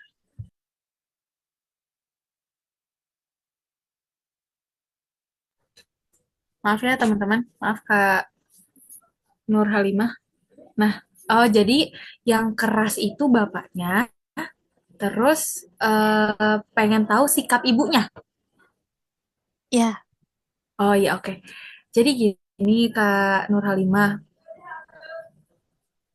dulu itu ibu aku kan ayah aku itu udah wafat 12 tahun yang lalu ketika aku SMP. Nah, eh sebenarnya ibu aku itu intinya sih suka ngebelain aku ya. Cuman karena pada saat itu ekonomi kami juga dalam kondisi yang tidak baik, jadi yang banyak menopang keuangan keluarga itu dari ibu. Nah, sehingga ibu itu jarang di rumah sebenarnya. Nah, justru kalau aku tuh dapat pembelaan dari uaku, dari kakaknya ibu yang rumahnya tuh depan rumah banget gitu. Kayak gitu. Nah, terus respon ibuku kayak gimana? Kalau ibuku itu lebih kepada ngebelain kalau udah ngelihat depan mata mah ngebelain gitu ya. Nah, terus eh kalau sikapnya kayak banyak menuntut atau enggak, eh saya lagi ada ibu saya soalnya di depan kamar. Iya sih, sebenarnya iya. Iya, tapi saya tuh bahkan dulu waktu pas SD. Jadi saya tuh sering apa ya, kayak dituntut untuk jadi anak pinter, jadi anak yang juara satu terus kayak gitu ya. Nah, saya tuh dulu sering mimisan, terus sering sakit, tapi sakitnya tuh nggak jelas sakit apa. Jadi ada aja mulu gitu yang dirasa sakitnya gitu waktu kecil kayak gitu. Nah, terus hmm, waktu apa namanya? Karena udah merasa kayak gitu, jadi saya tuh baru bisa ngungkapin bahwa selama ini saya merasa tertekan, merasa eh, apa namanya? Apa ya? Merasa sakit gitu ya dengan semua tuntutan-tuntutan itu ketika itu tadi, ketika depresi gitu ya, ketika dalam proses pemulihan itu. Makanya kenapa saya pernah bilang bahwa depresi itu buat saya sebuah privilege karena saya akhirnya alhamdulillahnya atas izin Allah terdesak dan akhirnya punya momen untuk mengungkapkan itu semua gitu. Nah, tapi itu gak enak posisinya. Karena kayak gede dulu kan konfliknya sampai disuruh mati gitu kan. Nah, jadi kalau misalnya udah ngerasa sangat mengganggu, pelan-pelan boleh disadari dulu perasaannya. Kadang kita gini ya, kalau perasaannya masih intens, untuk cerita ke ibu itu, yang ada nanti mungkin kita antara marah, yang keluar ya, nada bicaranya gitu, kayak marah-marah, atau terlalu larut dengan rasa sedih dan kecewanya gitu. Nah, makanya kenapa tadi aku juga ngajak teman-teman untuk journaling. Jadi, teman-teman silahkan, journaling itu banyak jenisnya, teman-teman. Gak harus selalu kayak cerita ke diri sendiri, tapi bisa juga teman-teman misalnya gini, saya juga sering nih, karena bapak saya udah wafat kan ya, jadi selama saya proses terapi, bahkan sampai saat ini pun, saya kayaknya awal-awal nikah juga masih nulis untuk bapak saya. Jadi saya tuh menganggap, saya membuat sebuah surat untuk mereka yang saya rasa itu berdampak pada diri saya pada saat itu gitu. Jadi saya sering bikin surat, Pak tahu nggak waktu Bapak dulu gitu. Padahal kan nggak pernah dikirim ya, karena orangnya juga Bapak saya sudah wafat gitu ya. Dan insya Allah saya percaya bahwa Bapak saya itu wafat dalam keadaan husnul khotimah ya. eh Terus saya juga bikin surat gitu kayak, Mah tahu nggak dulu tuh gini-gini gini gitu. Nah itu, setelah bikin surat kayak gitu teman-teman, tapi nggak perlu dikirim, nggak perlu dikasih ke orangnya. Setelah itu, silahkan Kak Nur Halimah ataupun teman-teman yang pengen menjalin relasi lebih baik dengan orang tuanya, silahkan ngobrol empat mata. Tapi pastikan diri teman-teman itu udah lebih aman nih. Si intensitas emosinya udah nggak terlalu tinggi kayak sebelumnya gitu. Karena sudah pernah dikeluarkan lewat si surat itu tadi. Surat bayangan ya, surat yang nggak pernah dikirim gitu. Silahkan, itu dibicarakan. Dibilang aja. Tapi bahasanya, nah gini, kan teman-teman yang lebih paham sama orang tua teman-teman ya, yang lebih paham karakteristik ibu kita kayak gimana, bapak kita kayak gimana, kan dipelajari karakteristiknya. Jadi gini, aku tuh waktu itu ketika ngomong sama ibu aku, itu diposisikan bahwa aku ini anak. Jadi kita tuh serendah mungkin. Dari nada bicaranya, terus dari pilihan katanya. Kalau orang Sunda tuh, pilihlah kata-kata yang halus banget yang dipakai ke orang tua gitu. Kayak gitu. Jadi dari caranya itu teman-teman, yang akhirnya orang tua melihat, oh ternyata anak aku dengan nada rendah gitu ya, dengan kata-katanya yang sopan, ternyata anak aku selama ini merasakan sakit ya gitu. Ternyata anak aku selama ini merasa tertekan ya gitu. Nah, beda lagi cerita kalau kita cerita ke orang tua kita atau pengen mengungkapkan apa yang kita rasakan selama ini dalam keadaan emosi kita masih intens. Nah, yang keluar nanti nadanya tinggi, kata-katanya mungkin ada kata-kata yang cukup kasar, kayak gitu. Nah, yang ada itu malah memperburuk kondisi kita dengan orang tua, kayak gitu. Dan jangan lupa untuk berdoa. Minta sama Allah untuk hati orang tua kita dan hati kita itu dilunakkan, dilembutkan, dilapangkan untuk bisa menerima satu sama lain, untuk bisa saling berwelas asih. Gitu. Kayak gitu, Kak. Maaf kalau kurang menjawab, atau kalau ada yang mau ditanyain lagi boleh, misalnya kurang pasti. Kak Nur Halimah gimana? Baik, baik teh. Eh, Boleh nggak sih teh kalau kita itu mengutarakan ekspektasi kita untuk mendapatkan sikap yang baik dari orang tua kita? Gimana gimana? Maaf, kepotong kalimat awalnya. Kata awalnya. Boleh nggak kalau kita mengutarakan ekspektasi atau harapan dari perilaku yang ingin kita terima dari orang tua kita? Oh, boleh enggak ya pertanyaannya ya? Boleh enggak apa mengutarakan ekspektasi kita ya? Ya, Boleh, boleh banget, boleh banget. Tapi balik lagi caranya kayak tadi. Pastikan teman-teman, jadi orang tua kita itu kan orang tua merasa cenderung merasa aku tuh selama ini melakukan yang terbaik untuk anak gitu. Karena memang yang orang tua kita lakukan memang mungkin pengetahuan mereka sampai sampai di titik itu gitu. Yang mereka tahu, yang mereka alami dulu diasuh oleh orang tuanya misalnya ya sama kakek nenek kita itu digituin. Jadi mereka merasa itu cara yang terbaik, gak punya referensi lain, akhirnya mereka memperlakukan kita seperti itu. Nah, ketika kita pengen ada perubahan, kita bilang nggak apa-apa. Boleh banget malah, boleh banget. Aku tuh sampai bilang gini, Mama, boleh nggak kalau sekarang, waktu itu kan saya belum nikah ya, saya bilang gini, Mama, boleh nggak nanti kalau misalnya Puput nangis lagi, jangan dilarang ya, gitu. Karena Puput itu perlu untuk mengeluarkan perasaan-perasaan sedih yang Puput rasakan, yang kalau itu ditimbun, nanti Puput akan kayak gini lagi takutnya. Gitu. Kayak gitu, jadi caranya tuh selembut mungkin, sesopan mungkin. Jadi boleh banget, boleh kita mengutarakan ekspektasi gitu ya. Tapi pokoknya hati-hati banget sama nada bicara dan pilihan kata yang kita gunakan. Kayak gitu. Gitu Kak Nur Halimah. Oke, siap teh. Hatur nuhun.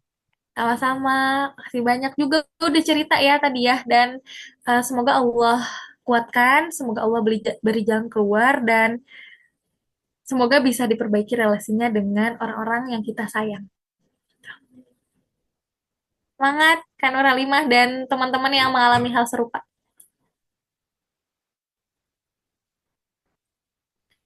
Oke, terima kasih banyak Teh Nur Halimah yang udah bertanya gitu ya dan Teh Puput atas jawabannya. Nah, mungkin kita langsung ya ke pertanyaan yang udah ada di Slido nih gitu.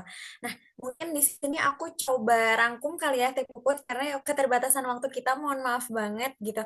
Nah, mungkin dari yang pertama, gimana sih Kak caranya kita tuh menanggapi. Oh, ternyata ada lumayan banyak ya pertanyaannya ini. Oke, aku coba sebisa aku kali ya. Mungkin dari yang pertama karena udah pertama banget gitu. Nah, gimana sih Kak caranya kita tuh menanggapi orang tua atau keluarga yang skeptis tentang kesehatan mental gitu. Dimana mereka tuh menganggapnya, kayaknya kita tuh kurang deket aja gitu sama Allah gitu. Bukan karena gimana-gimana kayak gitu. Atau, bukan atau. Dan juga gimana sih Kak caranya kita tuh bisa tahu diri kita itu udah bisa nerima atau enggak sama situasi toksik mungkin yang ada di rumah kita gitu Kak. Mungkin itu. Oke, oke. Yang pertama dulu ya, yang tadi tentang gimana sih menanggapi orang tua yang atau keluarga yang pokoknya tentang hal berbau kesehatan mental itu kayaknya ini kurang dekat aja sama Allah gitu ya. Jujur kalau ini saya pakai jawaban berdasarkan yang saya alami dan yang saya lakukan ya. Alhamdulillahnya Allah itu menakdirkan saya kuliah psikologi.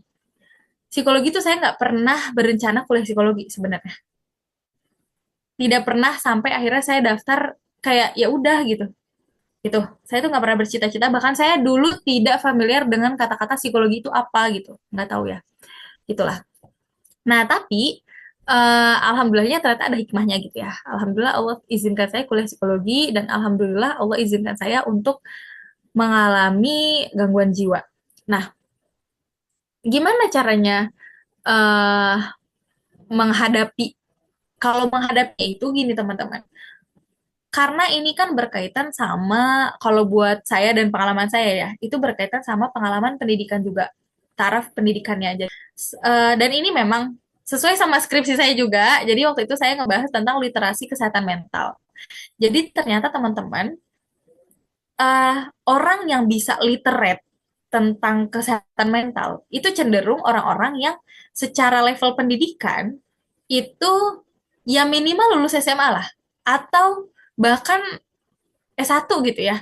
Jadi kayak pendidikannya itu menengah sampai pendidikan tinggi gitu. Nah, kalau kita lihat keluarga kita misal, oh ternyata dulu sekolahnya lulusan SD misal gitu, atau oh ternyata orang tua aku lulusannya SMP gitu, atau oh ternyata atau misalnya nih ya, oh ternyata eh apa namanya, selain karena pendidikan juga kan karena keterbukaan si informasi itu ya tentang kesehatan mental itu. Oh ternyata misalnya, oh ternyata meskipun orang tua aku lulusan SMA atau lulusan S1, ternyata orang tua aku dari dulu memang diajarkan oleh orang tuanya gitu ya. Oleh orang tuanya lagi gitu, oleh kakek nenek kita untuk tidak percaya terhadap masalah-masalah kesehatan mental itu. Atau ternyata hidup di lingkungan tidak eh, terbuka gitu. Tidak terhadap informasi semacam ini, informasi tentang psikologi ini gitu. Nah, itu berarti sebenarnya PR kita itu pertama, kalau misalnya kayaknya tuh kayak, oh kayaknya emang nggak bisa diedukasi gitu, cenderung ya, cenderung akan sulit untuk diedukasi. Ya udah kita nggak ada cara lain untuk nerima teman-teman kalau udah gak bisa diedukasi. Tapi kalau misalnya kayaknya nih keluarga kita tuh kayaknya tipe yang bisa diedukasi deh, kayaknya tipe orang yang bisa menerima masukan, menerima pengetahuan baru gitu, menerima hal-hal yang mungkin cukup tabu gitu. Nah itu boleh silakan diedukasi. Nah itu yang saya lakukan juga, jadi saya tuh pelan-pelan edukasi ke keluarga. Bahkan ternyata ketika saya kupas-kupas lagi tentang keluarga saya, itu ada sepupu, ada kerabat jauh yang ternyata mengalami gangguan jiwa juga. Dan saya suka bilang, dan bahkan saya ngebantu. Sekarang saya tuh kalau di keluarga, itu membantu audiensi gitu dari orang-orang yang mengalami masalah kesehatan mental ini untuk bilang ke keluarganya. Dan saya bilangin gitu, enggak, enggak, ibu, enggak, tante, om gitu ya. Enggak sih, saya nggak ada istilah tante, om, atau bibi gitu ya. eh ini dia bukan semata-mata hanya karena kurang iman aja, hanya karena kurang dekat aja sama Allah, tapi memang ternyata ada sisi-sisi psikologisnya, sisi-sisi kemanusiaannya yang perlu dibantu atau yang apa namanya sedang tidak sehat gitu, sedang bermasalah dan perlu untuk diselesaikan kayak gitu. Dan saya juga sering cerita pengalaman saya karena saya pernah ngalamin kan gitu. Jadi kayak gitulah gitu. Atau ada juga nih ini pengalaman juga nih, ini keren juga. Saya pernah ada orang, tapi saya kenal di sini gitu di wilayah yang di kehidupan nyata saya. Jadi dia itu ngasih video saya ke keluarganya. Jadi teman-teman boleh nih misalnya teman-teman ada referensi konten di media sosial yang terpercaya ya tentu. Jangan dari orang-orang yang nggak tahu gitu lah pendidikannya apa. Boleh psikolog, psikiater terutama ya. Mereka lagi ngejelasin tentang gangguan mental kalian. Jadi dia lain itu baca gitu. Nah, tapi memang teman-teman perlu digarisbawahi juga, saya bukan orang yang menganggap bahwa tidak ada kaitan antara kondisi spiritualitas kita dengan masalah kesehatan mental gitu ya. Itu ada, teman-teman, ada kaitannya. Tapi pokoknya tentang spiritualitas ini memang akan berpengaruh gitu terhadap kondisi kesehatan mental kita. Cuman penjelasannya nggak sesingkat ini, nggak sesingkat oh gue lagi kurang iman nih atau imannya lagi turun terus gue jadi ngalamin gangguan jiwa, nggak kayak gitu juga ya gitu, nggak sesederhana itu. Tapi eh, apa ada dinamika yang terjadi dan ada kontribusi itu juga di sana kayak gitu gitu deh. Nah, terus selain edukasi juga tadi, pokoknya kalau udah gak bisa edukasi, teman-teman, tolong mau nggak mau, Bismillah diterima aja kondisi keluarganya kayak gitu. Dan berarti kan mungkin keluarganya belum bisa jadi support system, silahkan teman-teman bisa cari support system di tempat lain, bisa dari bestie-nya, bisa dari ikut komunitas juga bisa. Oh, ternyata nih ada komunitas survivor depresi, boleh tuh bergabung ke situ. Nah, kalau saya tuh bergabung di namanya komunitas, eh itu saya cuman member bayangan aja sih. Maksudnya bukan member yang member banget gitu, tapi cuma ikut kegiatannya aja gitu. Nah, itu ada namanya Bogor Mental Health Support Group yang di kegiatannya ini disupport sama komunitas peduli skizofrenia Indonesia. Itu yang wilayah Bogor. Nah, kami itu biasanya ada kegiatan sebulan sekali di rumah sakit jiwa untuk edukasi. Jadi di situ juga diajakin tuh orang tuanya ke situ sama anaknya. Itu asik banget, hangat banget dan ternyata ketika orang tua itu ngedengerin penjelasan dokter-dokternya di sana kayak terus mereka nanya, Assalamualaikum warahmatullahi wabarakatuh. Perkenalkan, saya Ibu Anu. Saya adalah ibu dari pasien ini gitu. Terima kasih dokter atas penjelasannya. Saya jadi mengerti anak saya kenapa begini gitu. Jadi menarik banget gitu. Jadi teman-teman akan selalu ada jalan insya Allah gitu ya. Dan ya gitulah. gitu. Jadi kalau udah mulai kayak gitu ya begitu. Kalau mulai kayak gitu ya begitu. Saya juga pernah bahas ini di konten. Silakan teman-teman boleh dicek ya di akun Instagram saya. Pernah bahas tentang kayak gini. Dan saya juga pernah bilang gini. Saya pernah bilang gini. Pernah bilang satu konten kayak gini. Untuk tante, om, mbak, mas, ibu, bapak yang keluarga dengan masalah kesehatan mental, tolong ya, gak usah dibilangin kamu tuh kurang bersyukur, kamu tuh kurang dekat aja sama Allah gitu, kamu tuh cuman kurang ibadah gitu. Tolong gak usah bilang kayak gitu. Kalau emang pengen bantu, silahkan dibantu aja. Silahkan didengerin ceritanya, dibantu pengen butuh bantuan apa, atau kalau gak bisa bantu, silahkan diarahkan untuk dapat bantuan profesional kayak gitu. Saya pernah bikin konten kayak gitu. Dan itu silahkan boleh di-share ke grup keluarga ya, boleh gitu. Terus tadi ya, terus apa katanya ciri-ciri keluarga tuh kayak udah mulai toksik. Nah ini, teman-teman, mohon maaf mungkin saya tuh punya perbedaan pendapat tentang perbedaan pandangan ya tentang si toksik dalam keluarga ini. Karena buat saya terlalu jahat kalau kita bilang kata-katanya itu toksik. Maksudnya gini loh, kan toksik itu racun ya. Terlalu jahat untuk bilang keluarga kita yang sudah melahirkan kita ke dunia dan sudah membesarkan kita sampai sebesar ini, terus kita bilang keluarga gue itu toksik. No, no, no, no, no, ya. Itu namanya bukan toksik kalau buat saya ya. Saya agak nggak tega gitu untuk bilang keluarga saya sendiri toksik. Toksik apanya, tapi teman-teman mungkin kita hanya ada di kondisi yang kita belum bisa saling memahami dengan keluarga kita. Itu aja. Jadi bukan toksik gitu. Memang lagi dalam kondisi kita belum bisa saling memahami aja dan belum bisa support. Nah, terus ada cara-caranya sebenarnya gitu dan paling utama adalah cara dalam komunikasinya gitu teman-teman. Silakan dibenerin dulu. Nah, kita yang sadar nih, yang sadar kayak oh keluarga gue kayaknya udah nggak sehat nih, udah harus dibenerin nih komunikasinya. Nah, silakan dimulai dari diri kita sendiri, jangan jangan nunggu bolanya masuk, tapi jemput itu bola gitu. Dan ciri-cirinya gimana? Ya ciri-cirinya paling jelas itu, paling jelas ketika kita kayaknya tuh dalam kondisi tidak atau belum ya, belum bisa saling support dengan keluarga atau belum bisa saling memahami dengan keluarga gitu. Gitu deh. Gitu kakak-kakak. Oke, terima kasih banyak Teh Puput yang udah berkenan jawab pertanyaan dari Akang Teteh yang ada di Slido ini ya gitu. Tadi ngebahas tentang gimana sih kita tuh cara ngadepin keluarga kita yang belum terjangkau mungkin ya gitu, terjangkau tentang area kesehatan mental ini gitu. Dan gimana sih cara kita tuh bersikap dan menanggapi itu gitu yang mungkin berangkatnya adalah bukan gimana caranya ngubah situasi itu jadi baik atau jadi sehat, tapi gimana caranya kita bisa nerima dulu dan kita dari dimulai dari diri kita sendiri dulu, yang coba perbaiki nih yang mulai sadar nih yang untuk akhirnya bisa sama-sama bantu diri kita sendiri dan juga keluarga kita gitu ya Teh ya.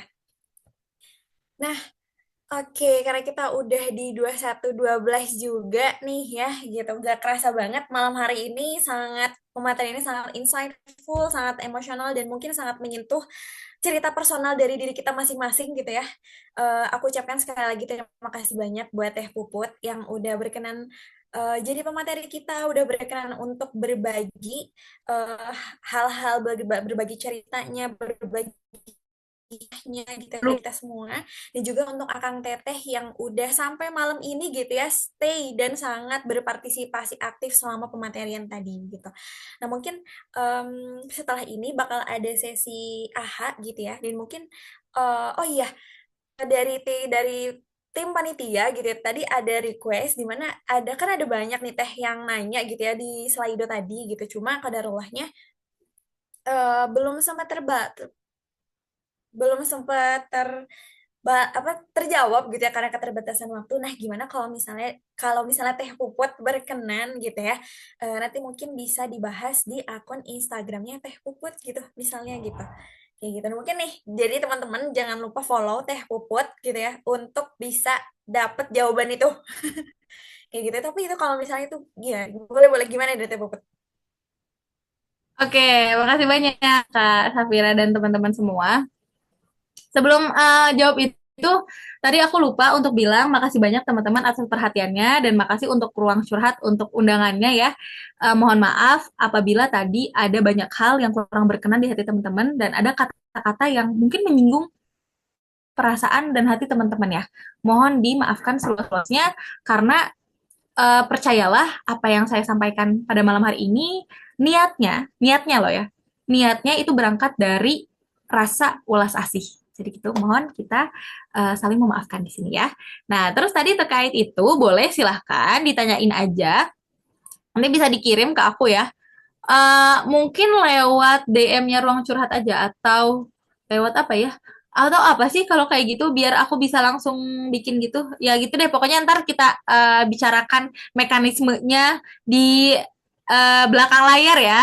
Gitu. Tapi nanti aku izin juga mungkin kalau ada pertanyaan-pertanyaan yang kayaknya aku tidak tahu jawabannya ya. Ya, aku berarti belum bisa jawab. Karena apa? Karena aku tidak tahu apa yang aku tidak tahu. Ya, menakjubkan ya quotes malam ini. Aku tidak tahu apa yang aku tidak tahu. Ya, oke. Baik, aku tidak tahu apa yang aku tidak tahu. Baik, itu kayaknya akan aku well note banget ya dari malam ini gitu. Tapi bener daripada kita sotoy dan malah menyesatkan gitu kan, apalagi isu mental health ini kan lumayan tricky ya Teh ya. Jadi memang ya aku tidak tahu apa yang aku tidak tahu menjadi solusi dan jalan ninja gitu. Oke, aku juga minta maaf sebanyak-banyaknya gitu ya, dari mungkin dari aku atau dari teman-teman. Dan berterima kasih banyak untuk Teh Puput pada malam hari ini yang udah mengingatkan dan mengajarkan kita tentang berbelas asih, welas asih, apa namanya, compassion ya kalau di bahasa psikologinya gitu. Semoga apa yang Teh Puput bagi hari ini bisa bermanfaat buat kita semua dan bukan cuma buat diri sendiri tapi juga untuk membentuk diri kita dan mungkin akhirnya bisa sama-sama membentuk peer group yang saling support itu kali ya Teh ya. Oke, Teh Puput, terima kasih banyak sekali lagi. Kalau misalnya Teh Puput ada aktivitas selanjutnya, ada agenda selanjutnya, boleh untuk leave gitu ya. Tapi kalau misalnya Teh Puput masih mau stay di sini juga boleh banget, mangga gitu ya Teh ya. Oke, kalau gitu makasih banyak Kak Safira, makasih teman-teman semua. Aku izin pamit aja ya. Selamat melanjutkan aktivitas berikutnya. Jangan lupa jangan bobo terlalu malam. Oke? Oke, siap-siap. Memang Dadah, jangan begadang ya. Assalamualaikum warahmatullahi wabarakatuh. Waalaikumsalam warahmatullahi wabarakatuh. Selamat istirahat juga Teh Puput. Oke, nah selanjutnya kita bakalan ada apa sih ini ya, Kakang Teteh semua. Nah, jadi kita akan ada sesi berbagi AHA atau insight gitu ya. Mungkin dari sini ada Akang Teteh yang belum familiar nih dengan istilah AHA teh naon gitu ya. Jadi AHA itu apa ya? Kayak apa sih yang Akang Teteh dapat dari pematerian hari ini gitu. Apa sih yang Akang Teteh tuh refleksikan mungkin atau pengen nanggepin gitu dari ceritanya Teh Pupu tadi selama sesi pematerian kita hari ini gitu. Nah, itu boleh banget untuk dibagi dan boleh banget untuk langsung aja di link AHA yang udah tera-tera nih ya di layar masing-masing laptop atau HP-nya Akang Teteh gitu. Nah, atau boleh banget dari Akang Teteh di sini yang mau langsung on mic untuk cerita apa sih yang hari ini Akang Teteh dapat selama pematerian tadi gitu. Boleh banget langsung on mic aja gitu. Atau raise hand dulu boleh gitu ya. Adakah, adakah?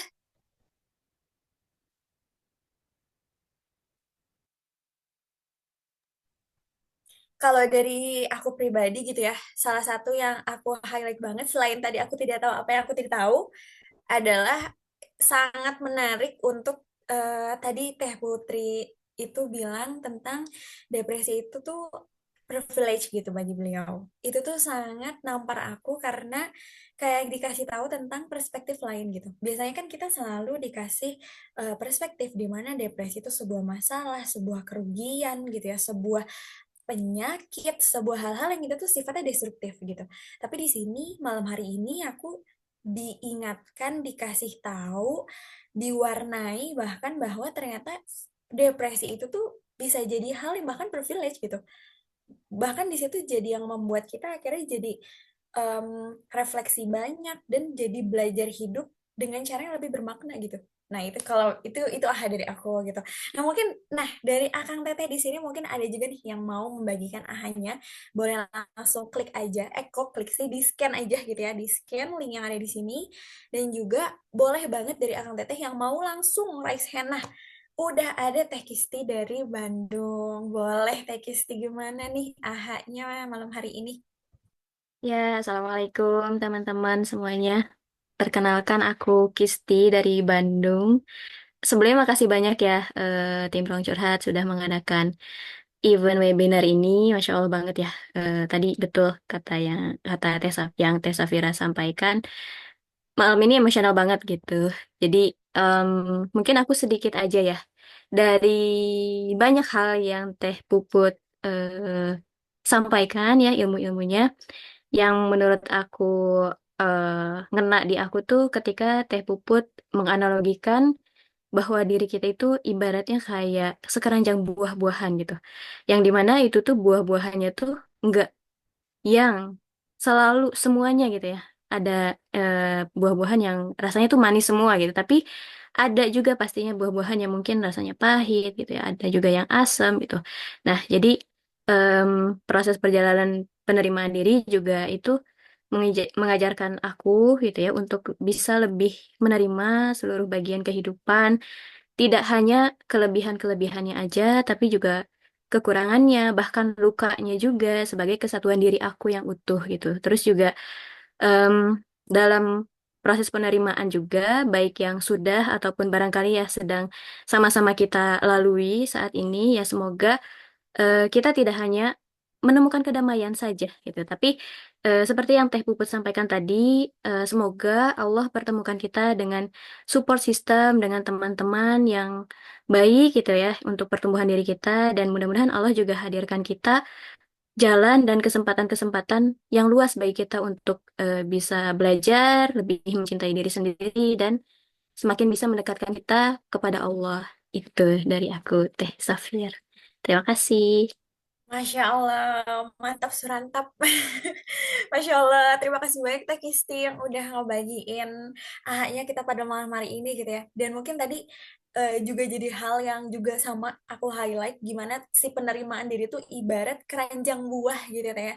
Dimana tuh bukan cuma rasa manisnya aja nih yang mesti kita terima gitu, tapi juga perasaan-perasaan lainnya, rasa-rasa lainnya yang nano-nano itu yang mungkin kadang nggak nyaman, yang mungkin kadang kita kurang suka, tapi justru itu juga jadi bagian untuk kita terus berproses gitu.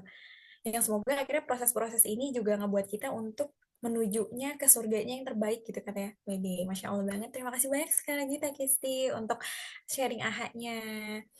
Nah, boleh. Nah, sekarang aku coba bacain gitu ya, aha-aha dari temen-temen yang Teteh ditulis di link yang udah tertera gitu.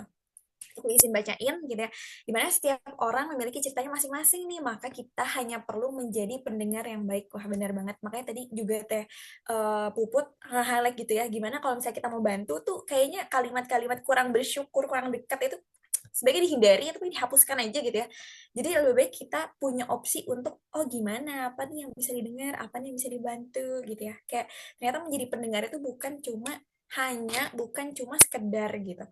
Nah, terus ada lagi nih, relate banget rasanya, benar-benar tertampar sama apa yang disampaikan. Kenapa aku nggak bisa merasakan hal itu? Tapi setelah tahu, coba terima ini, proses yang kamu lakukan, ini jadi jalan kamu, jadi fokus sama diri kamu aja. Bener banget, karena semua orang punya jalan hidupnya masing-masing, punya pace-nya masing-masing gitu ya, dan akhirnya proses penerimaan diri kita sama cerita-cerita yang mungkin kurang nyaman juga butuh waktu, dan mungkin tiap orang punya beda-beda pace-nya gitu. Terus ya love teman-teman, kita hadapi lagi ya. Semoga Allah beri takdir baiknya lagi. Amin, amin, amin. Terima kasih banyak untuk doa-doa dan kalimat baiknya Teteh atau Akang udah mengirimkan ini gitu ya. Terus alhamdulillah terima kasih kepada tim Ruang Curhat yang telah mengadakan webinar ini. Terima kasih kembali ya Kang Teteh yang sudah hadir pada malam hari ini. Dan webinar ini saya mendapatkan banyak ilmu tentang penerimaan diri yang mungkin diri sendiri masih sulit untuk menerima diri. Namun kita jangan menyerah karena kata Teh Puput proses penerimaan itu sepanjang hayat. Benar banget karena kita akan selalu ketemu hal-hal baru, kita akan selalu ketemu sama orang baru, masalah baru, cerita baru gitu ya. Dan hal-hal baru itu yang akhirnya ngebuat kita jadi ruang buat kita terus tumbuh sampai kita meninggal nantinya. Dan semoga kita bisa sama-sama hidup untuk terus berproses, terus memperbaiki diri dan juga berupaya sembuh dari hal-hal yang menyakiti kita atau membuat kita sempat tidak berfungsi gitu kalau tadi kata Teh Puput, dan semoga bisa ditempatkan di tempat terbaik gitu ya nantinya. Oke, mungkin itu aja gitu ya AHA yang bisa sama-sama kita baca pada malam hari ini, dan mungkin kalau misalnya Akang Teteh mau baca lebih lanjut boleh deal yang sama gitu ya, boleh sama-sama untuk saling nge-like gitu ya, untuk bisa untuk terus ditulis juga gitu, karena tadi Teh Puput juga mungkin kita nggak bisa nyampein secara langsung tapi kita bisa untuk lewat kata-kata gitu. Oke, nah selanjutnya bakal ada link evaluasi gitu ya, link evaluasi dan juga presensi yang aku mohon gitu ya, tim panitia mohon untuk diisi sama Akang Teteh semuanya gitu, karena dari link evaluasi ini tim panitia bisa untuk sama-sama saling refleksi dan terus berkembang gitu ya, karena tadi penerimaan dan proses belajar itu seumur hidup gitu ya, dan ini salah satu jadi bahan kita untuk belajar gitu. Dan link presensinya itu dimohon gitu ya untuk Akang Teteh bisa nulis nama asli, nama lengkap gitu ya, jangan nama panggilan, nama pena gitu, jangan ya gitu, karena nama yang akan Teteh atau akan cantumkan di link tersebut akan menjadi sertifikat kayak gitu. Nah, dari sertifikat ini hanya diberikan kepada Akang Teteh yang mengisi link presensi dan juga evaluasi gitu. Boleh aku kasih waktu sampai 2 atau 3 menit kali ya untuk Akang Teteh bisa isi link presensi ini.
لمع البرق اليماني عن حبيب قد سباني فتذكرت اجتماعا فشجاني ما شجاني. لمع البرق اليماني عن حبيب قد سباني فتذكرت اجتماعا فشجاني ما شجاني.